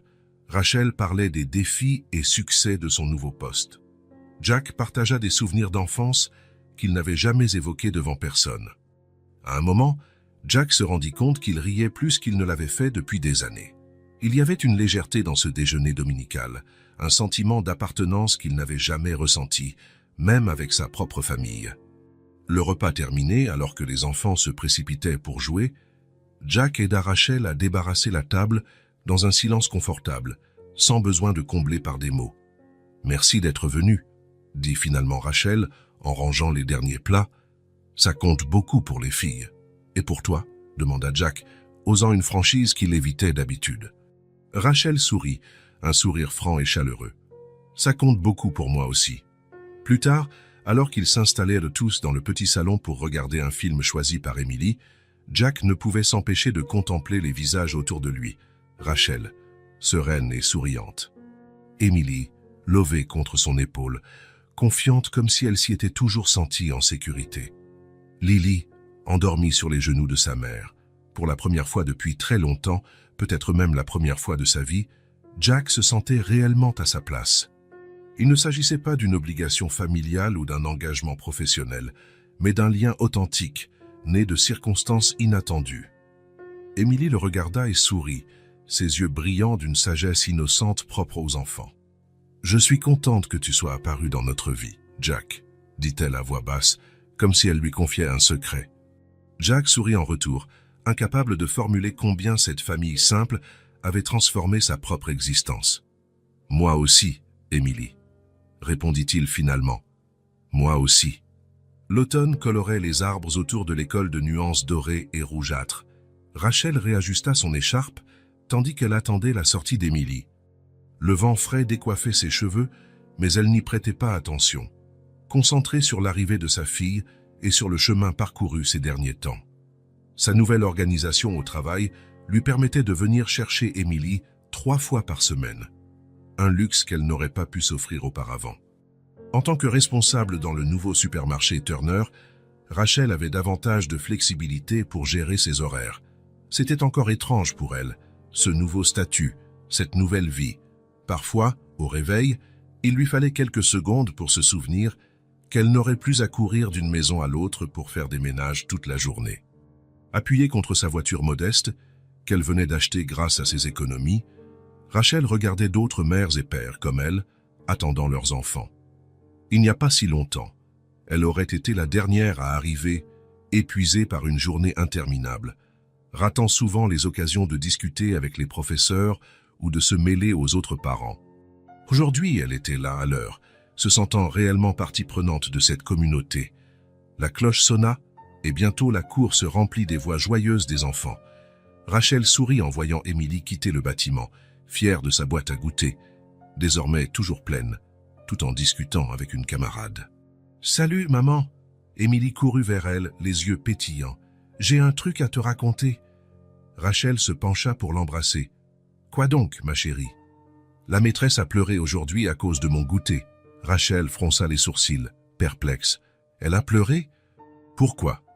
Émilie ajusta son sac à dos, prenant un air sérieux, comme à chaque fois qu'elle avait quelque chose d'important à dire. « Elle a vu le mot que tu avais mis dans ma boîte et elle a eu les yeux tout mouillés. Ensuite, elle m'a fait un câlin et elle a dit que j'avais de la chance. » Rachel sentit une chaleur l'envahir. Ce matin, elle avait glissé un simple mot avec le goûter d'Émilie. « J'espère que tu aimeras. Avec amour, maman. » Un geste banal pour beaucoup, mais plein de sens pour elle. La maîtresse nous a demandé de montrer ce qu'on avait dans notre boîte pour parler d'alimentation saine, reprit Émilie en grimpant dans la voiture.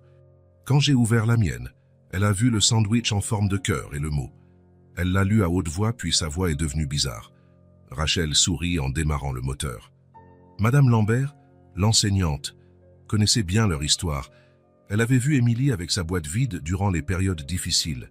Elle avait même été témoin du restaurant imaginaire inventé par la fillette pour gérer la situation. Et toi, comment tu t'es sentie, mon ange?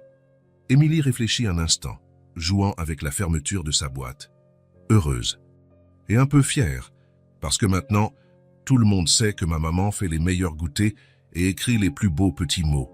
Rachel posa brièvement sa main sur celle de sa fille, la gorge serrée. Des gestes simples, des petites choses. Un sandwich, un mot. Pour beaucoup, ce serait anodin. Pour elle, c'était un symbole quotidien de la victoire sur des temps plus sombres. Sur le chemin du retour, elles passèrent devant le nouveau supermarché Turner où Rachel travaillait. Émilie observa par la fenêtre, le visage réjoui. « On peut aller voir Jack aujourd'hui ?»« Pas aujourd'hui, chérie. Il est en réunion dans une autre ville, tu te souviens ? Mais il vient dîner avec nous vendredi. » Émilie hocha la tête, satisfaite. La présence de Jack dans leur vie était devenue aussi naturelle que le lever du soleil. Plus vraiment une surprise, mais une certitude réconfortante. De retour à l'appartement, tandis que Rachel préparait un goûter pour Lily qui jouait avec ses cubes colorés dans le salon, Émilie s'approcha avec un air pensif. « Maman, dit-elle après un moment de silence, la maîtresse a dit qu'on aurait une présentation spéciale la semaine prochaine. Chaque élève doit parler de quelque chose d'important pour lui. Moi, je veux parler du restaurant. » Rachel s'arrêta attentive. « Quel restaurant, ma puce ? Le mien, le restaurant de la boîte vide, » répondit Émilie avec naturel, sans la moindre honte ou tristesse. « Je veux raconter comment on jouait quand on n'avait pas de vraie nourriture et comment c'est différent maintenant. » La maîtresse a dit que c'était une histoire importante. Rachel sentit son cœur s'emballer. C'était fou comme Émilie pouvait évoquer cette période difficile avec autant de maturité, transformant un souvenir douloureux en quelque chose de précieux. « Tu es sûre de vouloir parler de ça devant tout le monde ?» Émilie hocha vigoureusement la tête. « Oui. Et je veux que toi et Jack soyez là pour m'écouter. Jack aussi ? Il fait partie de l'histoire, non ? C'est lui qui a vu mon restaurant en premier et m'a demandé un sandwich imaginaire. » Rachel ne put qu'acquiescer. Jack avait fait irruption dans leur vie grâce à cette boîte vide, et il était désormais impossible d'imaginer un futur sans lui. Je l'inviterai alors, promit-elle, retournant à la préparation du goûter de Lily, mais avec l'esprit déjà occupé par l'idée de cette présentation et par la manière dont leur existence avait basculé si subtilement ces derniers mois. Ce soir-là, une fois les filles endormies, Rachel appela Jack. Il se trouvait dans une autre ville pour une conférence sur la responsabilité sociale des entreprises, un nouvel intérêt qu'il développait depuis quelques mois. « Émilie veut que tu viennes à sa présentation à l'école », expliqua Rachel, assise sur le petit balcon de son nouveau logement, regardant les lumières de la ville. Elle va parler de son restaurant de la boîte vide. Un léger silence se fit à l'autre bout du fil. Elle n'a pas honte d'en parler, finit par demander Jack. Rachel sourit, même s'il ne pouvait pas la voir. Non, pour elle, ça fait juste partie de l'histoire. Un truc qu'on a surmonté ensemble. Ensemble, répéta Jack doucement. C'est incroyable comme elle sait transformer un potentiel traumatisme en quelque chose de positif. Elle l'a toujours fait.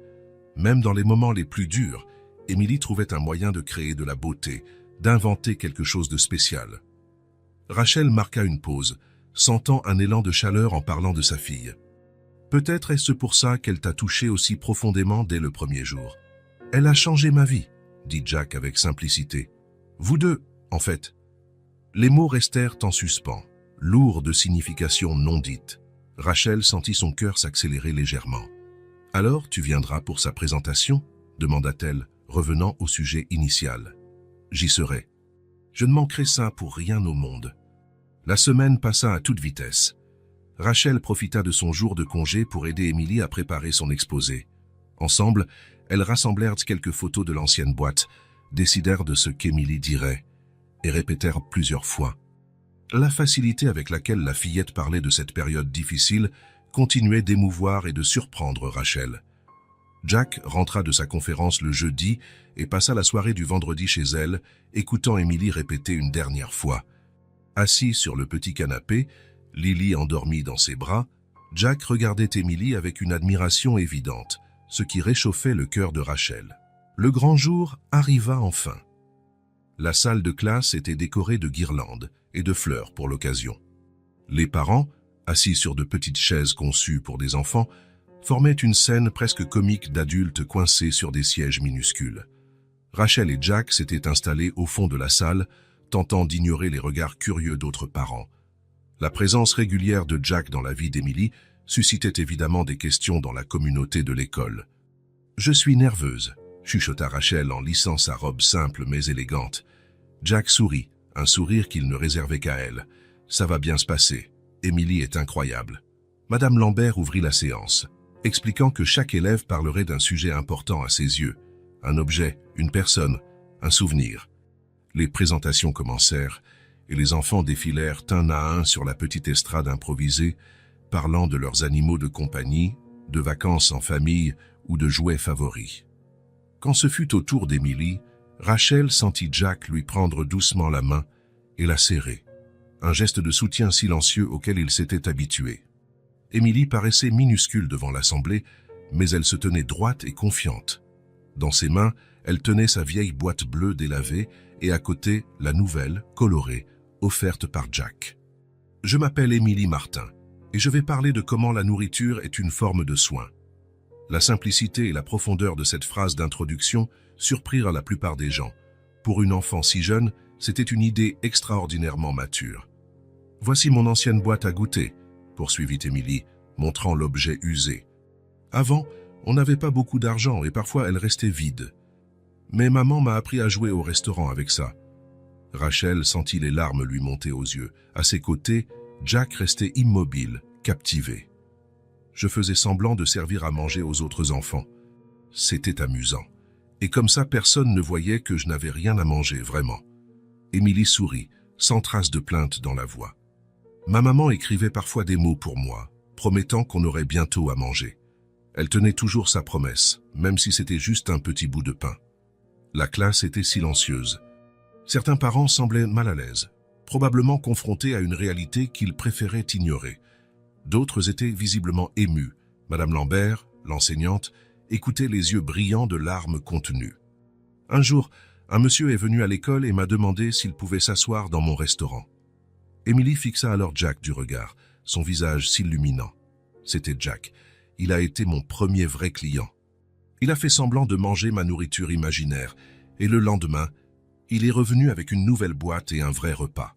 Jack baissa les yeux, ému jusqu'au fond de son être. Rachel serra doucement sa main. Maintenant, maman a un bon travail et notre vie a changé. Ma boîte est toujours pleine. Émilie montra la boîte colorée. Mais je joue encore parfois au restaurant.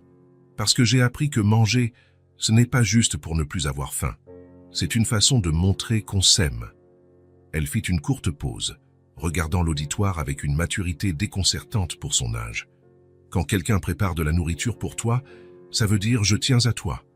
Quand tu partages ton goûter, ça veut dire « tu es important pour moi ». Ma maman a toujours pris soin de moi, même quand on n'avait presque rien, et maintenant, elle peut encore mieux le montrer avec des goûters spéciaux et des mots gentils. Rachel ne pouvait plus retenir ses larmes, qui coulaient silencieusement sur ses joues. Jack non plus n'était pas plus vaillant, essuyant discrètement ses yeux sous prétexte de réajuster des lunettes qu'il ne portait pas. Alors, quand vous mangerez aujourd'hui, rappelez-vous que la nourriture, c'est plus que de la nourriture. C'est du soin, c'est de l'amour, c'est la famille. Émilie sourit et termina simplement. C'est mon histoire. Merci de m'avoir écouté. Les applaudissements qui suivirent furent chaleureux et sincères. Émilie s'inclina légèrement et rejoignit sa place, fière de sa prestation. Rachel croisa le regard de Jack, voyant qu'il était tout aussi bouleversé qu'elle. Il y avait quelque chose dans la simplicité et l'honnêteté du message d'Émilie qui touchait tout le monde dans la salle. Sans se parler, ils échangèrent un regard de profonde compréhension.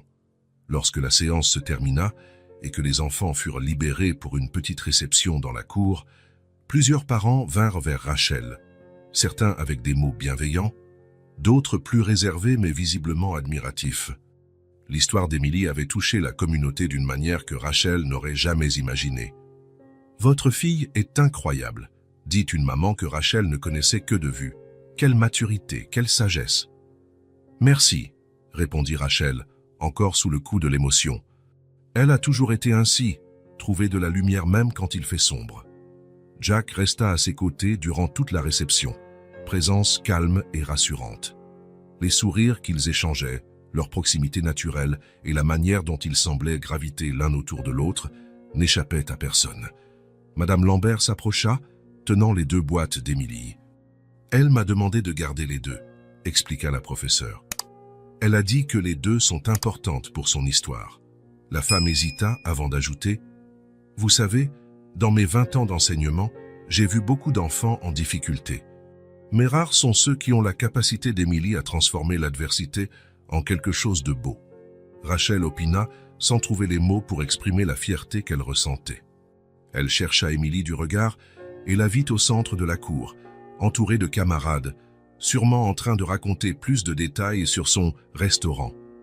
Même à distance, elle pouvait percevoir la joie et la confiance qui illuminaient sa fille. « J'ai l'impression d'en apprendre plus avec elle qu'elle n'apprend avec moi », dit Rachel à voix basse.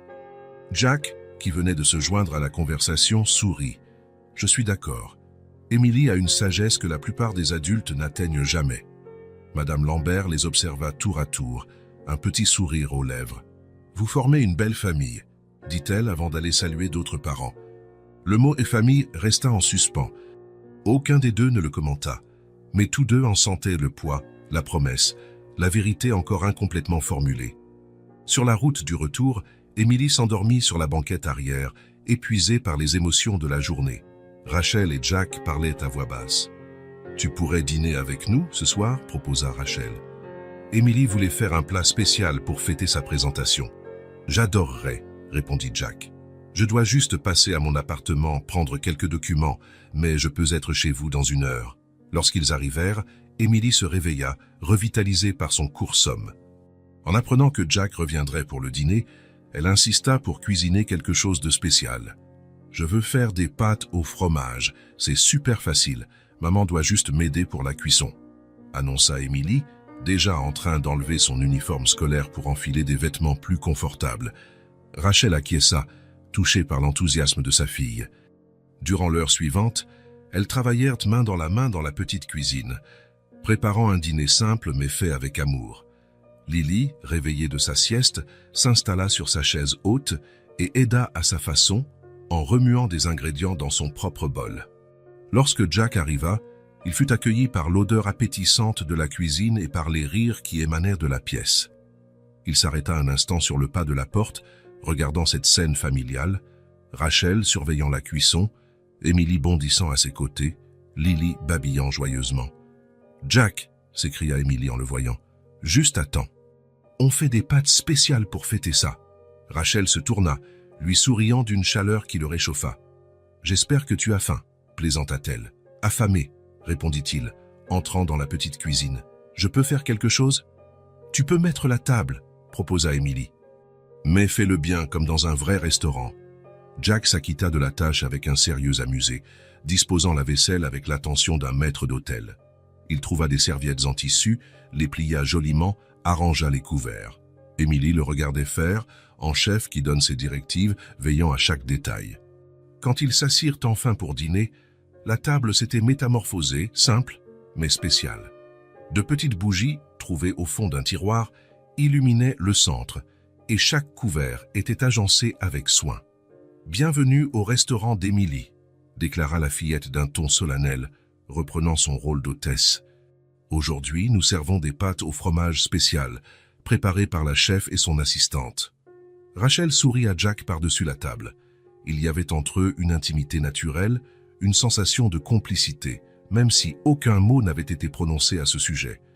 Emily servit les pâtes avec tout le sérieux d'un grand chef, s'appliquant à répartir équitablement dans chaque assiette, ajoutant de la ciboulette pour faire joli comme dans les restaurants à la télé. « Avant de manger, je voudrais porter un toast, » dit Jack en levant son verre d'eau, « à la meilleure présentation que j'ai jamais vue et à la chef la plus douée que je connaisse. » Emily rougit, levant son propre verre. « Et au meilleur client de mon restaurant. » Rachel compléta, « à la famille. » Le mot simple résonna autour de la table, chargé de tout son sens. Les regards que Jack et Rachel échangèrent confirmèrent un accord silencieux, une promesse non énoncée mais ressentie. Le repas fut joyeux, Emily revivant ses moments préférés de la présentation, Lily participant par intermittence avec ses mots d'enfant, et Rachel et Jack échangeant anecdotes et sourires. De l'extérieur, on aurait pu croire à une famille comme tant d'autres, partageant un repas, riant ensemble, créant des souvenirs. Et d'une certaine manière, c'était exactement ce qu'ils étaient devenus. Après le dîner, tandis qu'Emily insistait pour montrer à Jack son dernier dessin dans sa chambre, Rachel entreprit de ranger la cuisine. Par la porte ouverte, elle aperçut Jack assis sur le sol, écoutant attentivement les explications d'Emily, comme si chacune de ses remarques était la chose la plus importante du monde. La scène avait quelque chose de parfaitement naturel, parfaitement juste. Descendre de l'adversité, quelque chose de beau était né. Pas seulement une sécurité financière ou un confort matériel, mais un lien humain profond, significatif et transformateur. Lorsque Jack s'en alla tard dans la soirée, il y eut un bref instant dans l'embrasure de la porte où tout sembla possible. Rachel sentit son regard se poser sur ses lèvres, puis un mouvement imperceptible vers elle, retenu par pudeur. « Merci pour le dîner », dit-il doucement. « C'était parfait. Tout ce qui est préparé avec amour est bon, » répondit-elle, reprenant inconsciemment les mots d'Emily lors de sa présentation. Jack sourit, reconnaissant la référence. « À demain !»« À demain !» acquiesça-t-elle. Après avoir refermé la porte, Rachel retourna à la cuisine pour finir de ranger. Elle trouva la serviette dont Jack s'était servi, soigneusement pliée en forme de cœur. Dessous, un mot griffonné à la hâte, « La nourriture, c'est de l'amour. La famille, c'est la force. Merci de me laisser faire partie de tout ça. » Rachel rangea le billet dans le tiroir de la cuisine, avec d'autres petits trésors, les dessins d'Emily, les premiers mots écrits par Lily, et maintenant ce bout de papier symbolisant un nouveau départ, une nouvelle perspective, un futur qu'elle n'aurait jamais cru possible. De petites choses, toutes simples. Des mots dans une boîte, un dîner en famille, des regards échangés à la lumière des bougies. De petites choses, qui sont en réalité les plus fortes. Un ciel printanier d'un bleu limpide surplombait l'école lorsque Jack gara sa voiture. L'ombre d'un arbre en fleurs protégeait le véhicule de la chaleur. Il consulta sa montre. Il était encore en avance de 10 minutes sur la sortie des classes. Il avait délibérément anticipé histoire d'avoir un moment pour réfléchir. Ces derniers mois, cette école modeste était devenue un endroit spécial pour lui. C'était là que tout avait commencé, qu'il avait rencontré Émilie et son petit restaurant imaginaire. En un sens, c'était là qu'il avait rené en tant que personne. Jack sourit en repensant à l'évolution de ses journées. Autrefois, elles étaient rythmées par des réunions d'affaires sans fin, des décisions fondées sur des statistiques et des soirées solitaires dans un appartement de grand standing. Maintenant, son emploi du temps incluait des dîners chez Rachel le mercredi, venir chercher Émilie à l'école le lundi et le jeudi, et même assister à des réunions de parents d'élèves. Sa vie avait soudain un sens qui dépassait le simple héritage du nom Turner, la gestion familiale ou l'accumulation de richesses et de pouvoir. Rachel et ses filles lui avaient ouvert un univers où des gestes simples prenaient des significations profondes, où les vraies connexions humaines valaient plus que tous les gains matériels. Le son de la cloche scolaire interrompit sa rêverie. Jack quitta la voiture et se dirigea vers le portail, rejoignant les autres parents qui attendaient. Certains le saluèrent, désormais habitués à sa présence régulière. Bientôt, la cour de l'école s'emplit de l'énergie des enfants qui sortirent des classes. Jack chercha Émilie parmi les uniformes identiques et la repéra finalement lorsqu'elle quitta le bâtiment principal. Émilie le vit aussitôt, son visage s'illuminant d'un grand sourire. Elle courut vers lui, son sac à dos rebondissant, sa tresse un peu défait. « Jack, tu es venu !»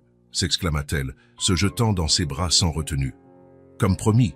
répondit-il, la soulevant légèrement avant de la reposer. « Comment s'est passée ta journée ?» Émilie rajusta son sac et attrapa la main de Jack naturellement, comme un geste habituel entre eux. « C'était génial.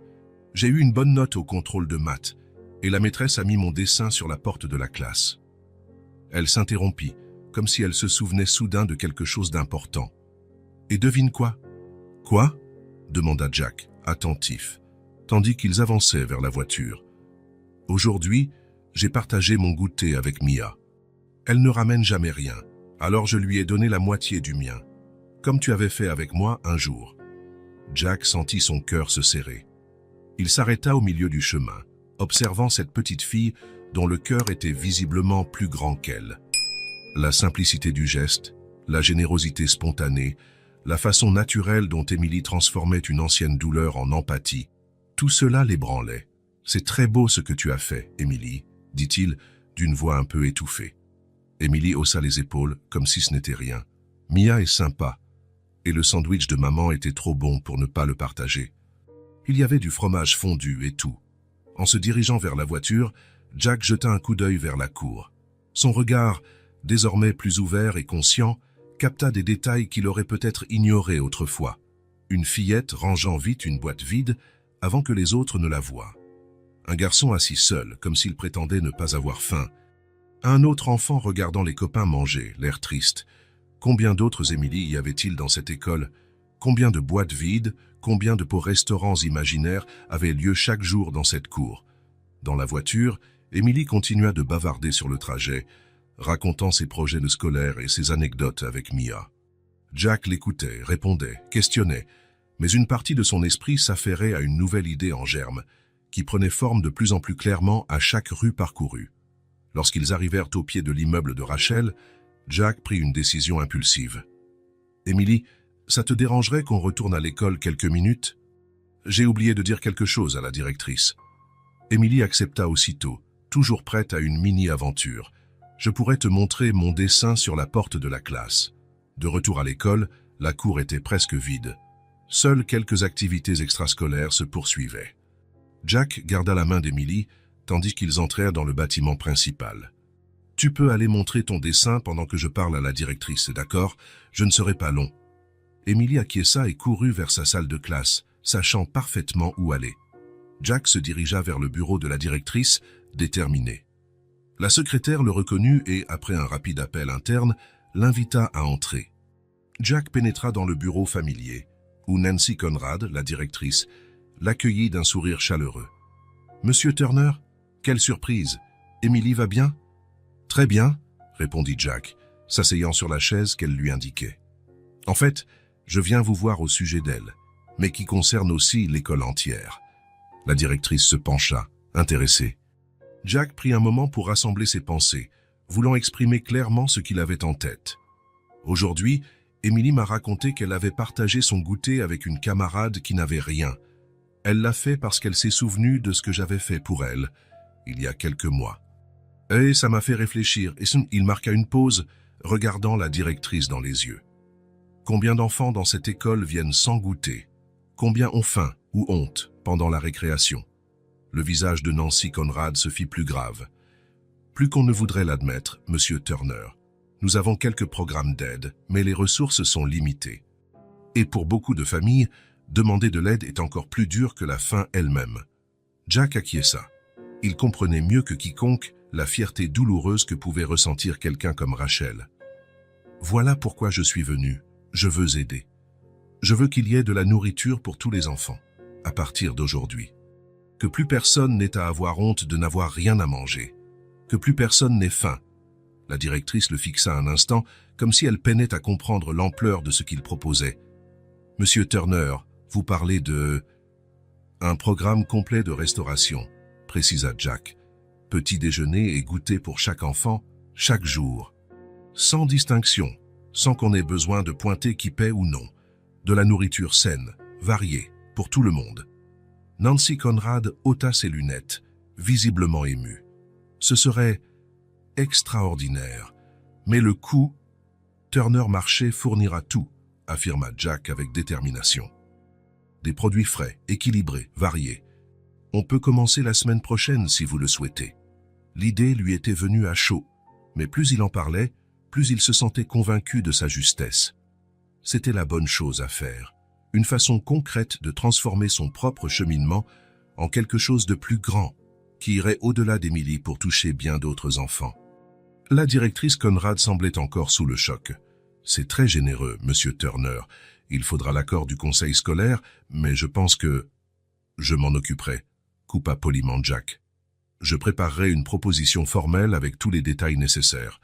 J'ai des contacts au conseil qui pourront accélérer le processus. » Nancy Conrad le regarda, comme si elle découvrait chez lui une nouvelle facette. « Pourquoi faites-vous ça, Monsieur Turner ?» C'était une question simple, mais profonde. Jack pensa à la boîte vide d'Émilie, à son sourire quand elle servait des plats imaginaires, à sa générosité avec Mia. Il pensa à Rachel qui luttait pour garder sa dignité. Parce que j'ai appris que les petites choses, un goûter, un mot dans une boîte, peuvent signifier le monde pour quelqu'un. Et parce que j'ai le pouvoir de faire la différence. La directrice Conrad tendit la main à travers le bureau, serrant celle de Jack avec chaleur. Vous ne pouvez pas imaginer ce que ça représente. Pour eux, pour nous. Jack sourit. Cette fois-ci, il ne souriait pas par culpabilité, mais avec la certitude de servir une cause juste. La semaine suivante fut intense. Jack réunit une équipe chez Turner Marché pour mettre en place le programme. On consulta des diététiciens, on contacta des fournisseurs, on rédigea des contrats. Rachel, grâce à sa compréhension du terrain et de la communauté, devint une collaboratrice précieuse dans ce projet. Jack présenta lui-même la proposition au conseil scolaire, utilisant toute son influence et son sens des affaires. Il fut étonné de voir à quel point sa détermination devenait encore plus puissante quand elle était portée par un but sincère. Le lundi suivant, le programme Goûter pour tous fut officiellement lancé. Une petite cuisine fut installée dans l'école, équipée par Turner Marché. 2 employés furent engagés spécialement pour préparer les repas chaque matin. 3 jours plus tard, Jack revint à l'école pour livrer des fournitures supplémentaires qu'il avait promises. Des livres pour la bibliothèque, du matériel d'art et des équipements sportifs pour compléter le programme. Il tenait à ce que le projet soit complet, considérant non seulement la faim physique, mais aussi la soif de connaissance, de créativité et d'expérience. En entrant dans la cour, il eut le cœur réchauffé par la scène qu'il vit. Partout, des enfants mangeaient le même goûter sain, sans se sentir jugés ou stigmatisés. On riait, on partageait. L'ambiance semblait plus légère, plus gaie. Aussitôt qu'elle l'aperçut, Émilie courut vers lui, le visage rayonnant. « Jack !»« Aujourd'hui, l'école a donné à manger à tout le monde !» s'écria-t-elle en désignant la cour. « Maintenant, plus personne n'a honte. Mia a souri. » Jack s'agenouilla pour se mettre à sa hauteur, sentant l'émotion l'envahir. Émilie passa ses bras autour de son cou, le serrant fort avec la spontanéité propre aux enfants. « Tu es mon meilleur ami », déclara-t-elle simplement, avec l'innocence la plus pure. Jack la serra en retour, ressentant dans ses mots quelque chose qui résonnait au plus profond de lui. « Et toi, tu es l'une des personnes les plus importantes que j'ai jamais rencontrées, » répondit-il tout aussi sincère. Quand Émilie repartit jouer avec ses amis, promettant de lui montrer son dernier dessin avant de partir, il se dirigea vers le bureau de la directrice pour remettre le matériel. En chemin, il passa devant un nouveau tableau d'affichage dans le couloir principal. « Projet goûter pour tous, ce que cela signifie pour moi », pouvait-on lire en titre. En dessous, des dizaines de dessins colorés réalisés par les élèves. L'un d'eux, placé au centre, attira son attention. Il représentait une petite fille avec une tresse, à côté d'un grand homme tenant une boîte à goûter entourée d'enfants souriants. Dans un coin, en lettres d'enfant un peu tordues, on pouvait lire « Merci, Jack ». Le dessin était simple, avec les moyens d'un enfant, mais il véhiculait une émotion et une gratitude qui touchaient Jack en plein cœur. Il resta un moment à l'observer, absorbant pleinement le sens de ce remerciement. Une main douce se posa sur son épaule. Jack se retourna et découvrit Rachel à ses côtés, souriant de ce sourire qui était devenu pour lui un repère essentiel. « La directrice m'a appelé quand tu es parti hier. J'ai pris quelques heures de liberté pour venir voir le programme en action, » expliqua-t-elle. « C'est incroyable, Jack. Ce que tu as fait, je n'ai pas de mots. » Jack reporta son regard sur le tableau, sur les visages joyeux dessinés par les enfants. « Je ne l'ai pas fait seul. L'idée vient peut-être de moi, mais l'inspiration. » Il tourna à nouveau les yeux vers Rachel. « C'est vous qui me l'avez donnée. » Ils restèrent là, côte à côte, devant les dessins. Ils n'avaient pas besoin de paroles pour dire ce qu'ils ressentaient. Leur chemin s'était croisé d'une manière qu'aucun n'aurait pu prévoir. Ce jour où il avait découvert une petite fille jouant avec une boîte vide. En silence, avec honnêteté, peut-être pour toujours. Un peu plus loin, Émilie observait la scène, un sourire malicieux au coin des lèvres, comme si elle comprenait un secret que les adultes étaient encore en train de saisir. Dans son cartable, elle avait soigneusement rangé le mot que sa mère avait glissé dans sa boîte ce matin-là. « Aujourd'hui, on en a, et tu vas partager. Mais tu ne partages que le goûter. L'amour est à toi seul. » Mais Émilie savait bien que l'amour ne diminue jamais quand on le partage. Comme le goûter qu'elle avait offert à Mia, comme la nourriture que tous recevaient maintenant, l'amour ne faisait que grandir lorsqu'il était donné sans retenue. Demain, il y en aura encore, et aujourd'hui, il y en a déjà eu. Si cette histoire vous a touché le cœur, abonnez-vous à la chaîne et activez la cloche de notification pour ne pas manquer les prochaines. Laissez un j'aime, car cela aide à recommander cette histoire à davantage de personnes. À la prochaine histoire. She said one of the songs were her favorite. Oh, I forgot which one I was playing just now. you can like hit back. Well, I just went on a different playlist. Wait, which song? You switched it out. Oh. I don't remember. But thank you. I'll tell game. Yeah, no, I'm. Show me a target.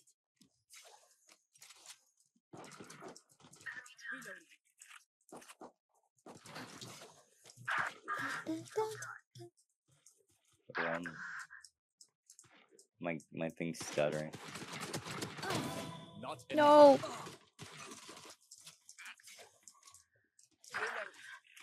You know what? I'll try Bandit. Oh, I forgot about the bandit. I'm not gonna lie.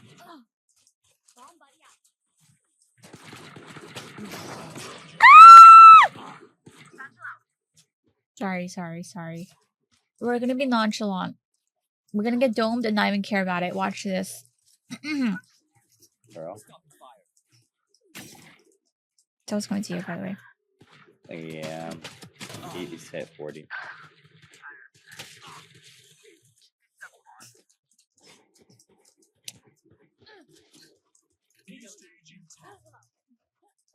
Oh.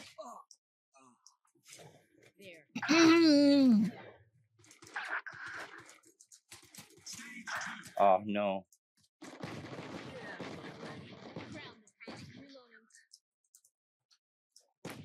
You know why?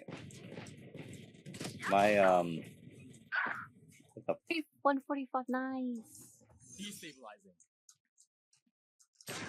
two up here? Enemy down.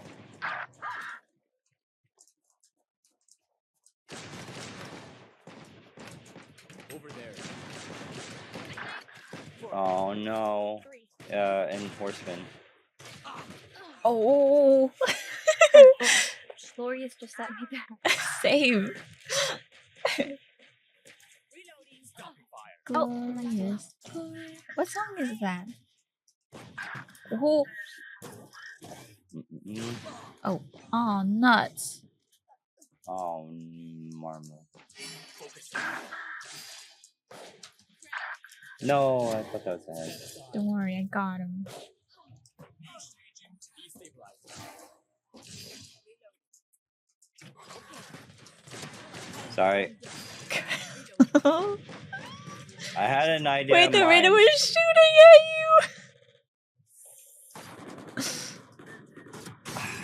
It's because he was gonna miss a shot anyway. you. What? He was up here. Oh. Sorry. Oh my god. Oh, I want to see if I can knife it. Knife for the Bimbot? No. Oh, we don't have raise.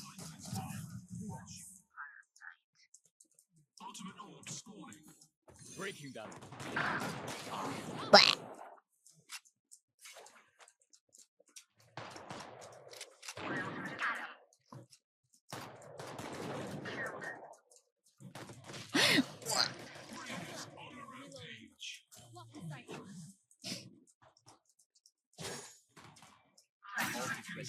Let's have some fun. This beat is sick.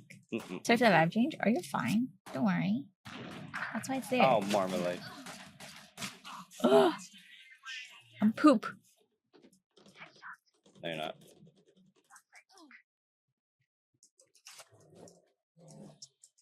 No distractions. What do I get? Okay. Yay! Well fought. Oh, he walked through. Okay. Oh my god. Ow. My ult's ready.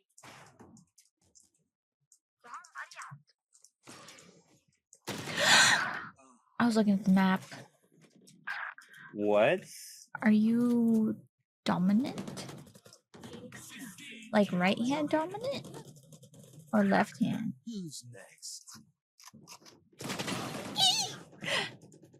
Sorry, I sound like a freaking dolphin there. Making cover. Yeah, you did. Oh my god. Joke's over.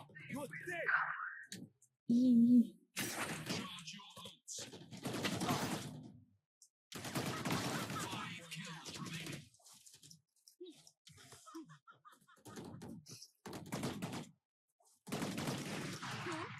Oh, nice. Are you a London Road man? What does that mean? What that mean? What that mean? What that mean?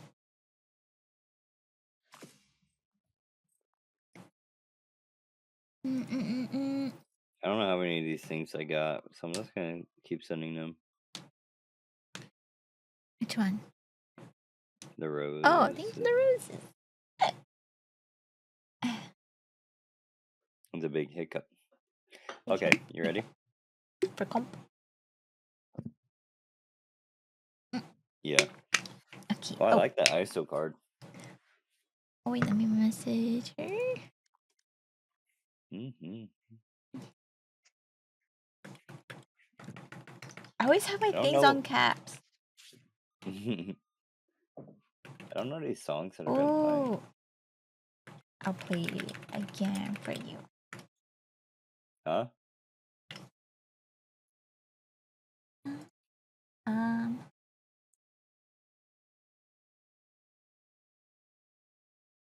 Would you meow for a galaxy?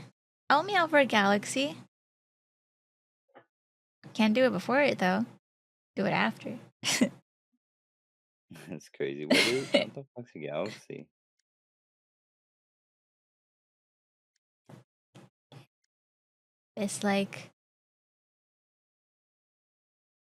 It's like how you give roses. I could be like AI. Thanks for the rose. Oh my god, like the fucking Mm. ice cream one. Oh, how did it go? Like, ice cream's so good or something Ice cream's like so that. good. I don't see her around anymore. Alright, you ready? Yeah, I'm ready.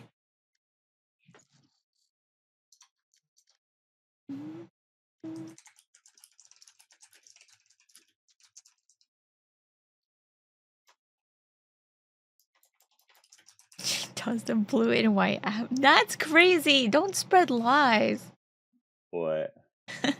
The blue and white app now. Oh hell no. Hell no. Right.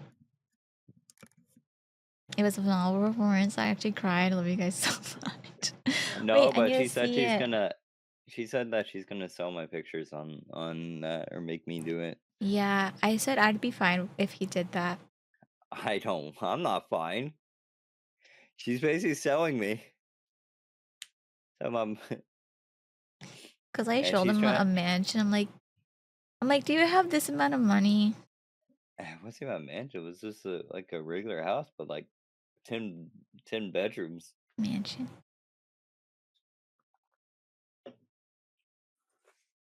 In Alabama, we could get that for 200 Oh, does she actually? grand. Wait, I did not know that. Oh. Does she actually? Oh, she has To each their own. that. To each their own. Oh, I didn't know that's that. crazy. I was gonna say, I wonder what happened to her. I don't know if I said that out loud or not, or just thought Well, of it. that's what you said. Oh, okay, I did say it. Yeah, I was like, I wonder what happened to her because I don't see her on TikTok anymore. I Thank feel you, like Runa. Do I call you Runa or Runa Mew? What would you like to go by? I You don't know stay why. away from- Angie? Is it Angie or Angie? Like angry? Angie, Angie. I like like the Angie. cat. Mm-mm. The Super Bowl halftime was pretty good. Angela, Angie. Okay. Angie. I was Pretty. gonna say I kept reading as a roomie from like Kickoff to Masters Oh, I want to rewatch it. too. I need to get popcorn. Huh? I need to get popcorn. Mm. It's just spelled Inky. Hello.